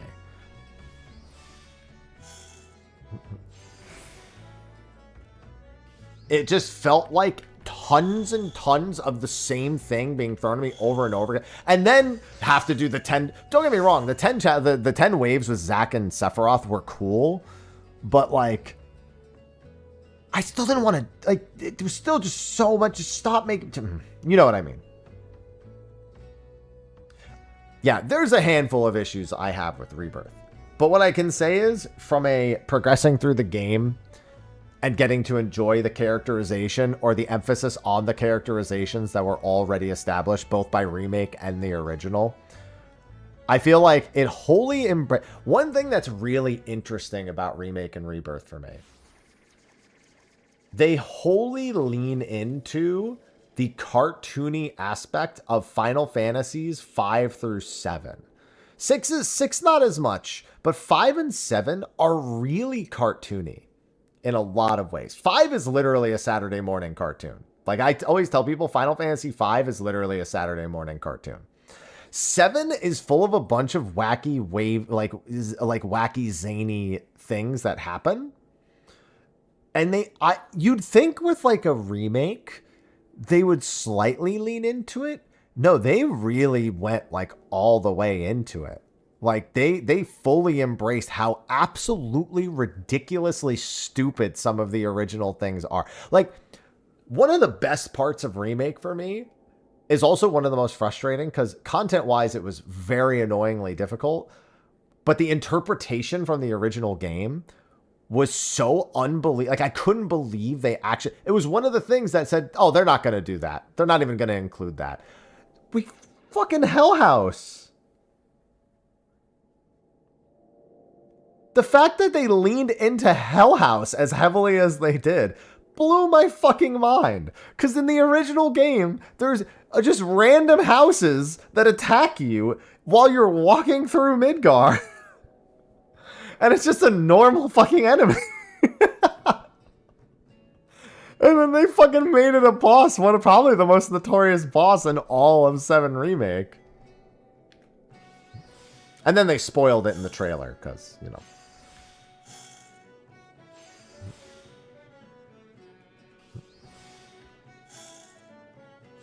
No Triceratops tank in Rebirth? Not yet. I believe in the Triceratops tank. I believe in it happening in the 3rd one. I also think one thing for me with Rebirth that really I struggle with. You ever try to get someone to adopt the middle child out of 3 kids at an orphanage? Rebirth is the middle child of the 3 kids at the orphanage. You know what I mean? Like, you have to have played the first one to play it, and you know you're not finished. It's literally the red-headed middle-aged stepchild of the 3. Like, even if it's good, it is asking a lot to ask someone to buy and play through that. Like, even before considering the game itself.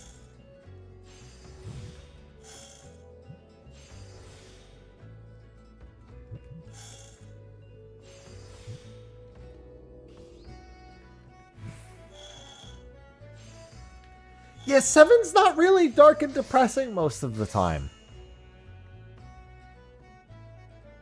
And all the scenes that are dark and depressing, I actually feel like we got stuff that's way darker and more depressing in 7 Rebirth. Some of that's just because modern media can better display those types of things and emotions.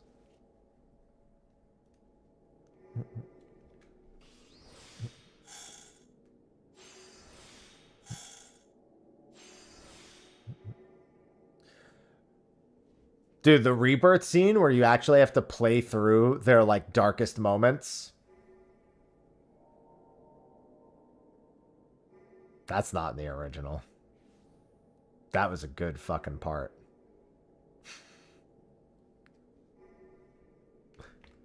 Where you have to play through Aerith watching her fucking mother die and being left alone.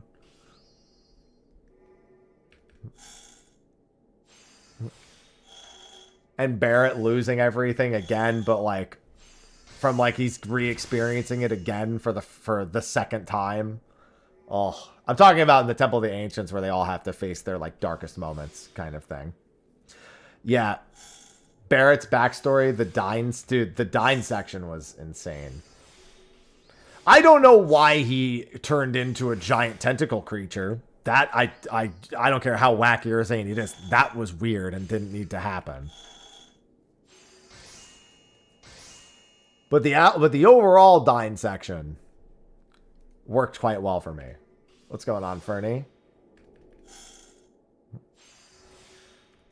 Oh, that's not funny, yo. But that being said, everything I do like about Rebirth, there's something to counteract it that I don't like. As much as I really did enjoy it. And I really hope they can nail the landing. Because if I said I was confident and excited going into the 3rd game that it was going to be a masterpiece to top it all off, I'd be fucking lying.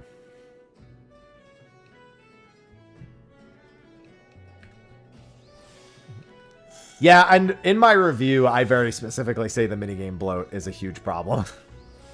Because here's the thing, I liked most of the minigames. I was good at most of the minigames. There's only one minigame I actively didn't like, and it was Aerith. The Aerith Cactar minigame was the number one that I like genuinely hated.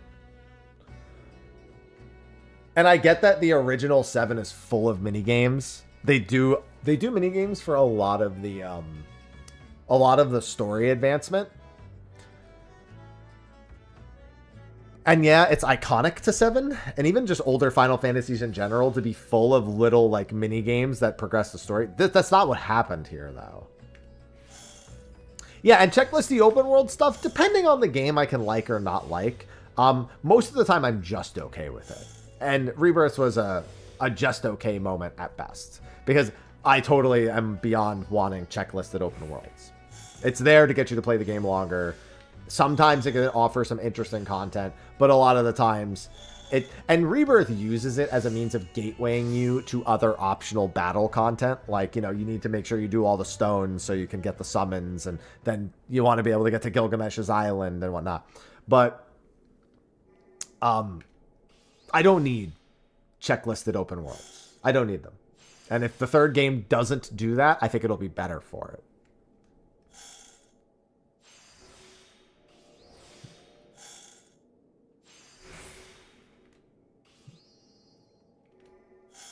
Yeah, exactly. Like the snowboarding game, like you absolutely have to include the snowboarding game when we get to that spot of the story. You can't not do that. That would be ridiculous. What you don't need to do is make a snowboarding game and make it with like 16 different courses, all of which are required in order to unlock some like optional fight somewhere down the line or some shit like that. With like with increasingly like difficult and frustrating layouts that, you know what you do? Okay, you know what you don't need? I actually have the perfect example. You don't need Kingdom Hearts 3's snowboarding minigame. Of all the things that I criticize about Kingdom Hearts 3 that are like more high level, the single worst part of Kingdom Hearts 3's platinum for me was the snowboarding minigame. It was ugh, kill me. So I don't want to see them do that to the 7 snowboarding game.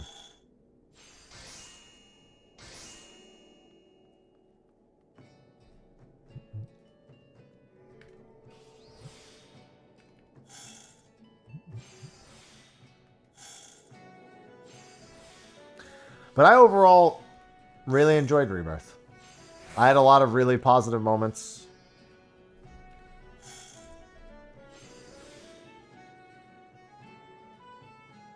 One second.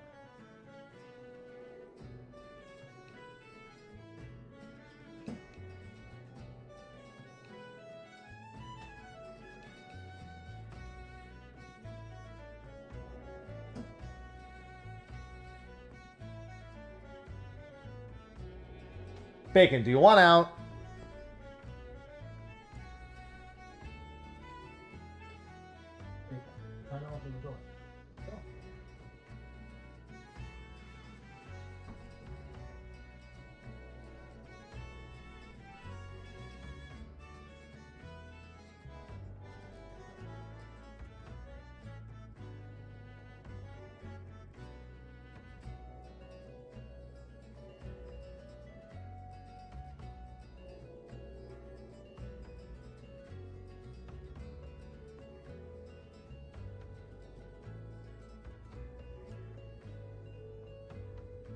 All right, sorry, Surface asking me a question.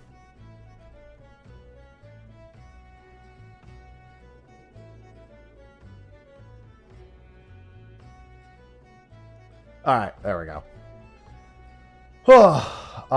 Good submarine minigame. Yeah, I have a lot of hope because, like I said, I've really enjoyed Remake and Rebirth, and the way that they've done. Dude, another thing with Remake and Rebirth, dude, I can't believe how much they've lent it. That I really thought they would just taper off on some things, not because they should, but because they just didn't think they would lean into how absolutely ridiculous and weird they are.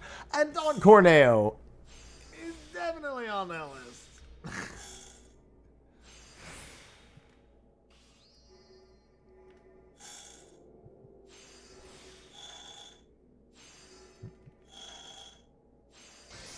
I thought they would go a little easy with Dawn. No. They made Dawn worse than he ever, and I mean that in like a character accurate way. Not like they made this character actually worse. Like it's like not as good. They made sure you understood fully how shitty he was. If you had any reservations about it for some reason in the original, then you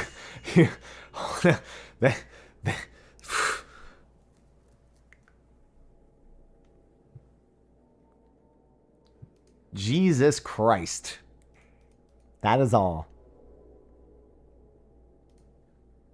And I think that's actually a big thing. Some people really prefer when something is when something's less expressive. And this is naturally true of older video games. When video games and media are less expressive, it gives room for interpretation and discussion. And I don't think that Rebirth or Remake, the discussion isn't about the same types of topics. It's not an interpretation of the events happening on the screen. It's like a quasi prediction of like how things are different from the, like it's that whole like overarching, it's not the same, it's a sequel kind of deal, you know? Because they are so expressive with the characters, there's not really room for you to imagine much in any scene, which for some people does take a little bit of the excitement out of it, which is a perfectly reasonable thing. That's why some people are huge fans of the Souls games, which will largely leave everything you do. Like, you could just play through the game and have a fantastic time, but they make sure there's breadcrumbs everywhere so that you can choose to uncover something if it's interesting to you.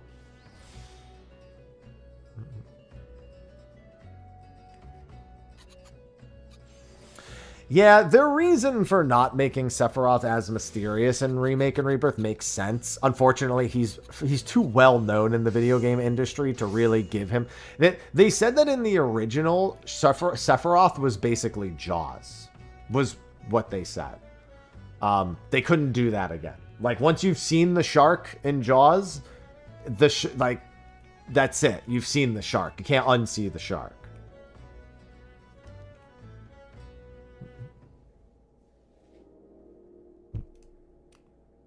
And I totally get that.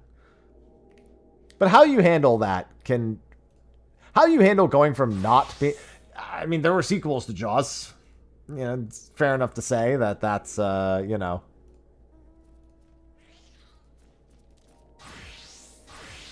They got over the fact that we had seen the shark.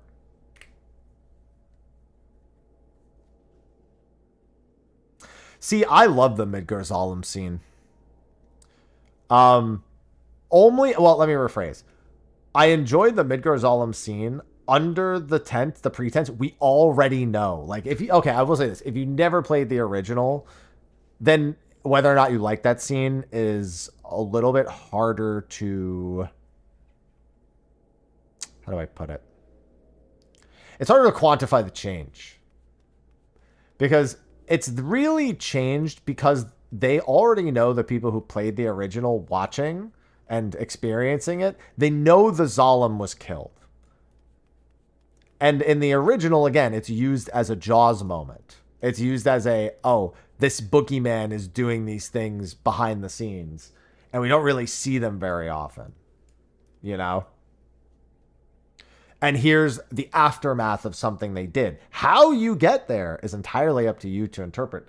How did he impale it on that tree, you know? What powers did he use? What would that have looked like? But you have to figure it out. Well, we're not talking about us and the Midgar Zolom. The Midgar Zolom in the original is not important in almost any regard. It's not a story event, really.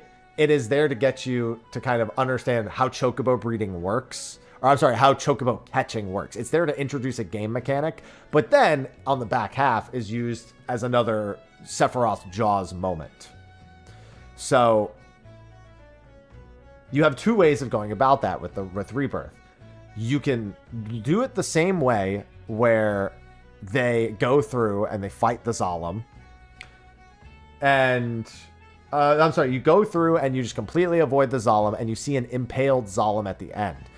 One problem with that in the original is it implies there's like, I know that there is technically an infinite supply of Zalems in that marsh, but that's not what it's supposed to be. And it's actually always bothered me that the Zalem instantly respawns when you defeat it. Because it's just weird, right?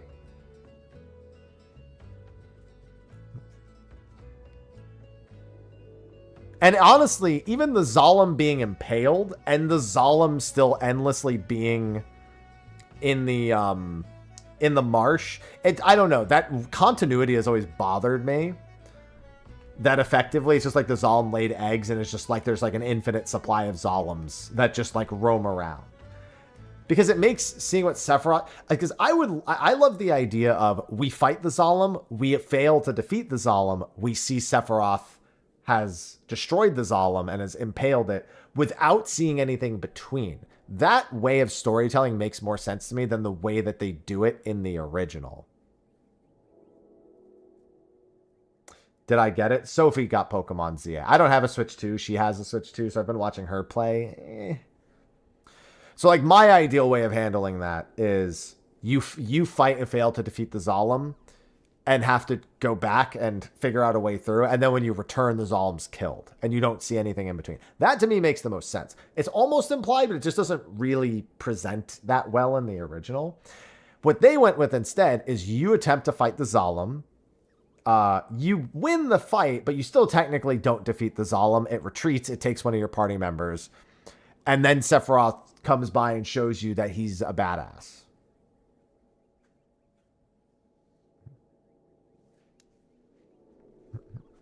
Well, here's the thing. Even if you fight it, fail to defeat it, retreat, get a chocobo, go around it, it's still, again, one part that falls apart is that you just dodged a Zalem, but there's a dead Zalem.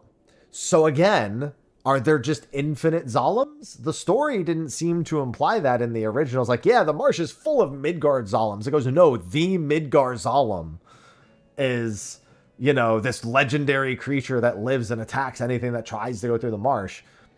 But it's always there. Doesn't matter how many times you fight it. Doesn't matter how many times you kill it, how many times you die to it. It's always there. And yet we're supposed to believe that Sephiroth killed the only Midgard Zalem that is there. There's like a suspension of disbelief that just continuity-wise doesn't present well.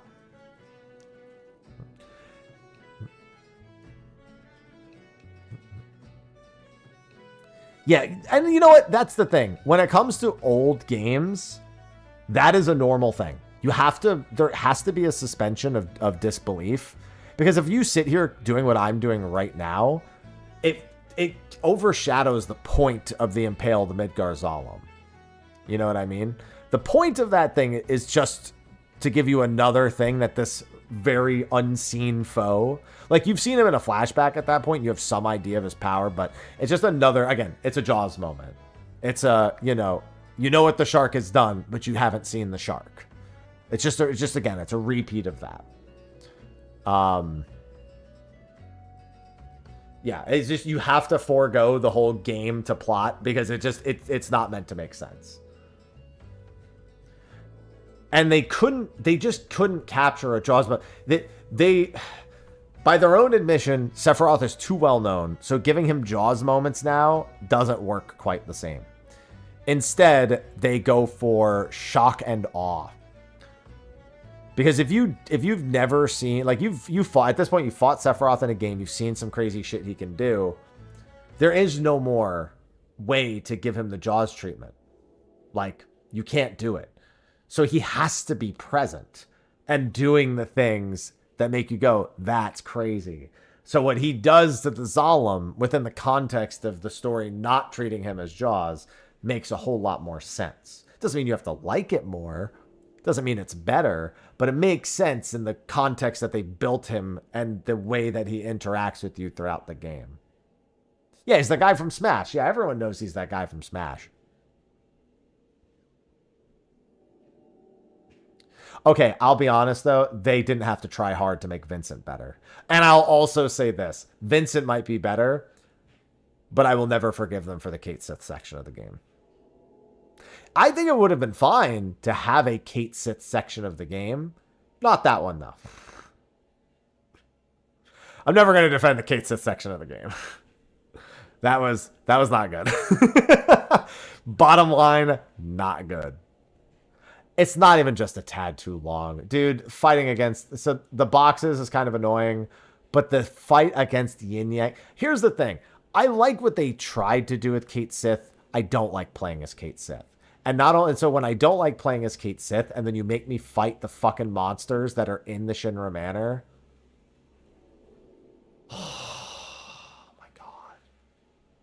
Just kill me. It was not good. It was not good. Bottom line. I don't like... Especially on hard mode. Hard mode Kate Sith section is literally controllers going out the window. Hello, meow. Like, yeah. On normal, at the very least, you go through with a bunch of items and, you know, you kind of circumvent the problem. On hard...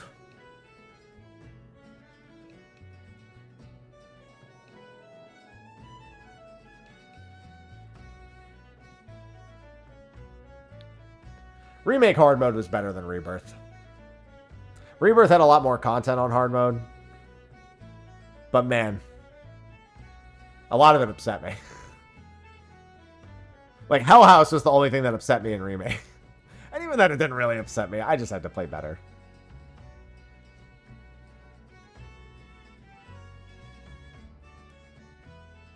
I will say, I did really like the... also, I'll also say this. This isn't a fair comparison, but I'm using it anyway. The Vice battle in Remake's DLC. God damn. That was a great fucking fight. Holy Jesus. There is nothing in Rebirth fight-wise that even remotely compares to the Vice fight in Remake's DLC. That was top quality. I also, he was easy. Proudclad or Prodclad, whatever the fuck his name is. They called him something different in Remake. It was also just cool to see an enemy we hadn't seen in the rest of the game as well. I loved the Vice fight. Then again, I loved playing as Tifa, so of course I loved the Vice fight. The Greg fight in Rebirth is the best fight. Holy shit. It's not quite on the Vice fight level because it's not as hard. Although on hard mode, it's actually pretty fucking nutty. The Greg fight in Rebirth, oh my god. I'm going to be wrapping up soon, Krista, anyway, so you won't have to worry about it for too long.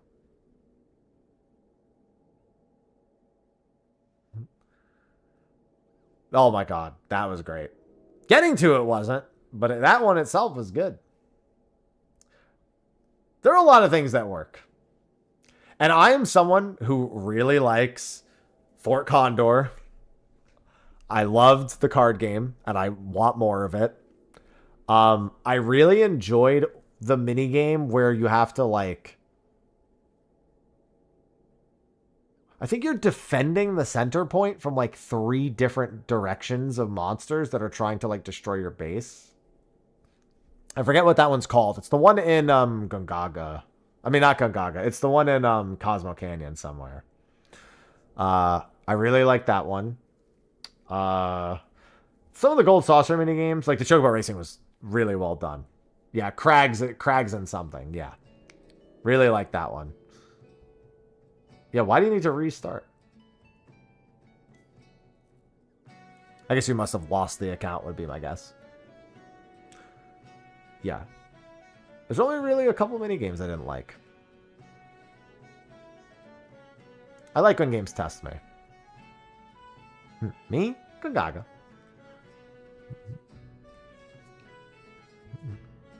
But either way, to get back to the original point, my entire social media post had nothing to do with liking versus disliking. Gears and Gambits. That's what it is. I liked Gears and Gambits. Oh, that sucks. Sorry to hear that, Cheshire. It's alright, it just means you got stuff to look forward to, I guess. Where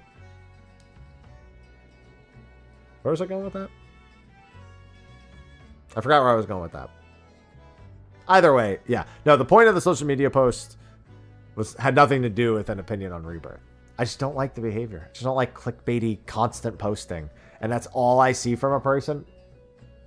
I'm just going to be like, bro, I just don't want to be around you anymore. And I'm not going to tell someone to stop being that way. I'm not going to tell that person. It's like, there's no point. If they are who they are, and it's how they feel like they need to express themselves, then continue to do that. I'm not going to be a part of it. That's it. You should 100% always express yourself the way. I only care about Happy not liking XE2. Fucking hate Xenoblade Chronicles 2.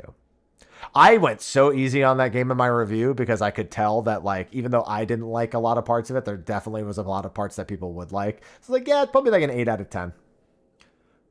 For me, it's a 0.8 out of 10.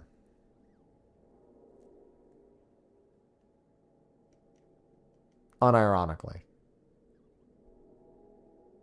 I'm not even exaggerating. I hate that game so much. I think I've gotten to hate it even more over time. No, it's not the worst game I've ever played. The worst RPG I've ever played is still Chrono Cross. By a lot. Like, I really hate that. Like, I really don't like Xenoblade Chronicles 2. I abhor Chrono Cross.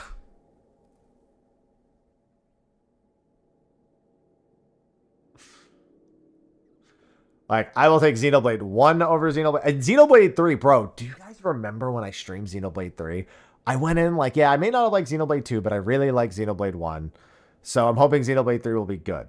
And I did. I liked Xenoblade 3's story way better. Way, way better. The story. I don't think that Monolith Soft knows how to make gameplay. Or at least how to program it. Like, they clearly didn't test their own game. Because it sucked. Within one encounter, I broke the AI. You know what broke the AI? An elevation difference of about this. And they stopped casting heals for 86 seconds. While I fought the first, like, named monster just outside the camp. I managed to catch enemies on terrain and break their AI completely so that they couldn't attack. They made every boss the size of a skyscraper, and your AI is dumb as fucking dicks when it comes to dealing with monsters that big. Your fucking DPS... Okay, it's a mix of your characters being dumb as dicks when you're not controlling them, and there being 6 of them, and the monsters being super big versus the programmed behavior your characters have. Like, if you're on a DPS with a rear positional and the boss is the size of fucking Montana, it'll run behind it out of range of everything else, die, and then you need to go get them up. But now you need to run into the south part of Montana in order to fucking get them up, while the rest of your team is stacked on the tanks taking cleaves because the tanks have an AoE field around them by default that reduces damage taken. Okay, great. Have the tanks stack on each other. Why the fuck are my healers standing there and getting...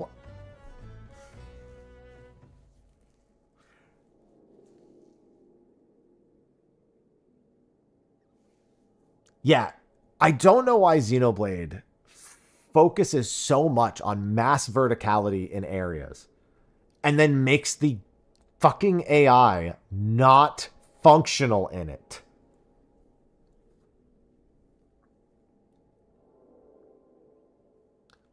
Stop. And yes, this is why, as somebody who doesn't really like Xenoblade 2 and thinks Xenoblade 3 is a good story, but can't recommend playing it on anything other than easy because I think the gameplay is horribly designed. Xenoblade Chronicles X is fucking goated, and I will stand by that game. I didn't get super far, but I could tell that I wanted to get super far, and that's the best Xenoblade game, and I will accept no other opinion. That game is goated. Love it. Recommend it. Best game they made in the Xenoblade series. Took way too long to bring it to everything else. I like the gameplay. I like the exploration. I like the questing. I like the customization. I like it.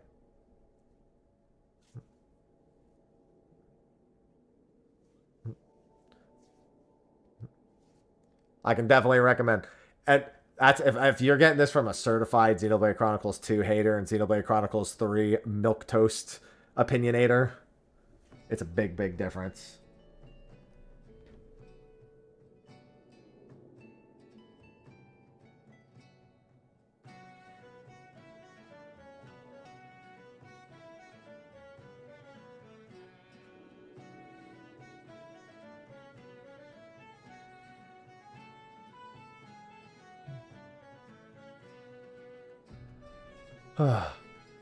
What should you play first? Xenoblade Chronicles 1. Don't do all the side quests. Is my only recommendation. I know you may be like me and you tell yourself, oh, I'll just do the side quests as they pop. As someone who did almost every single side quest in Xenoblade Chronicles 1, don't do it. It's not worth it. It's not. Don't do it. Save yourself.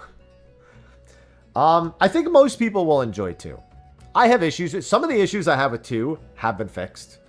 And I think playing 2 on the Switch 2 will help with the performance. So I think playing through 2 right now is probably not too bad.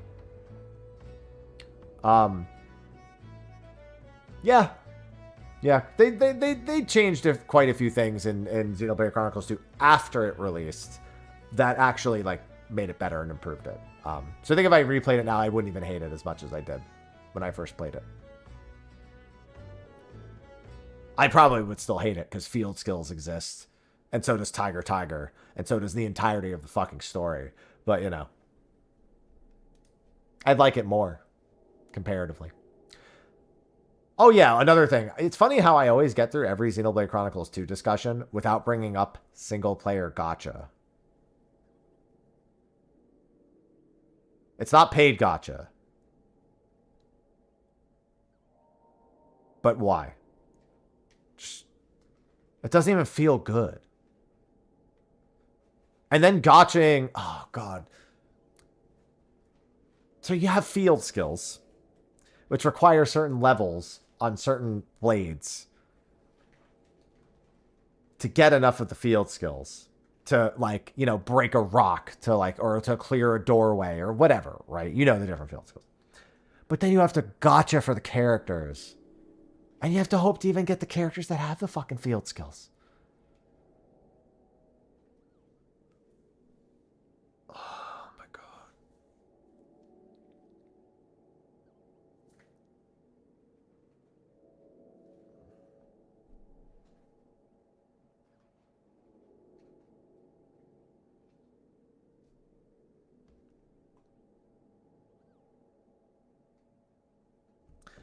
Yeah, it's like recruiting members. I don't think I never ever find Xenoblade Chronicles 2 story good at any point. Pyra! I'm going to take you to an easy on Pyra! And honestly, the voice actors and acting... Xenoblade Chronicles 3 has shown the problem was voice direction, which I said when Xenoblade Chronicles 2 came out. That I don't think the voice actors did a bad job. I think they basically did one take and the director went, that's fine, whatever, we'll use that. And they're like, are you sure I can do it again? And they're like, you know, I was like, maybe some, you know, tell me, do you want like more of this or less? No, that's fine. I don't care, just get it over with. That's what Xenoblade Chronicles 2's voice acting sounds like. Like a bunch of really talented people were given absolutely zero opportunity to do I would say Xenoblade Chronicle 2's voice acting is like high quality PlayStation 1 voice acting. And high quality is very derivative, I suppose. It's higher quality than PlayStation 1, but I wouldn't put it much beyond that. And it's because of the voice direction. Xenoblade Chronicles 3's, the entire story and voice cast and voice acting, all very well done. I have a lot of good things to say about Xenoblade Chronicles 3. Just play it on easy, because it's not worth trying to get good at the combat system, because it's not good. The combat system's just, in my opinion, it's just not good. It's got so many holes. You don't need to be one of those holes. All right? Don't be the hole. My advice in life, don't be the hole.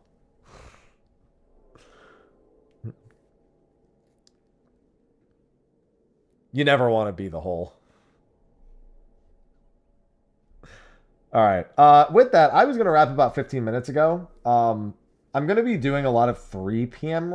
wrap-up times in the near future to make more time for me to work on some YouTube videos, because quite frankly, I haven't been making enough time to work on videos, and I think I need to pull back a little bit on the last hour or two of stream to give myself a bit more time.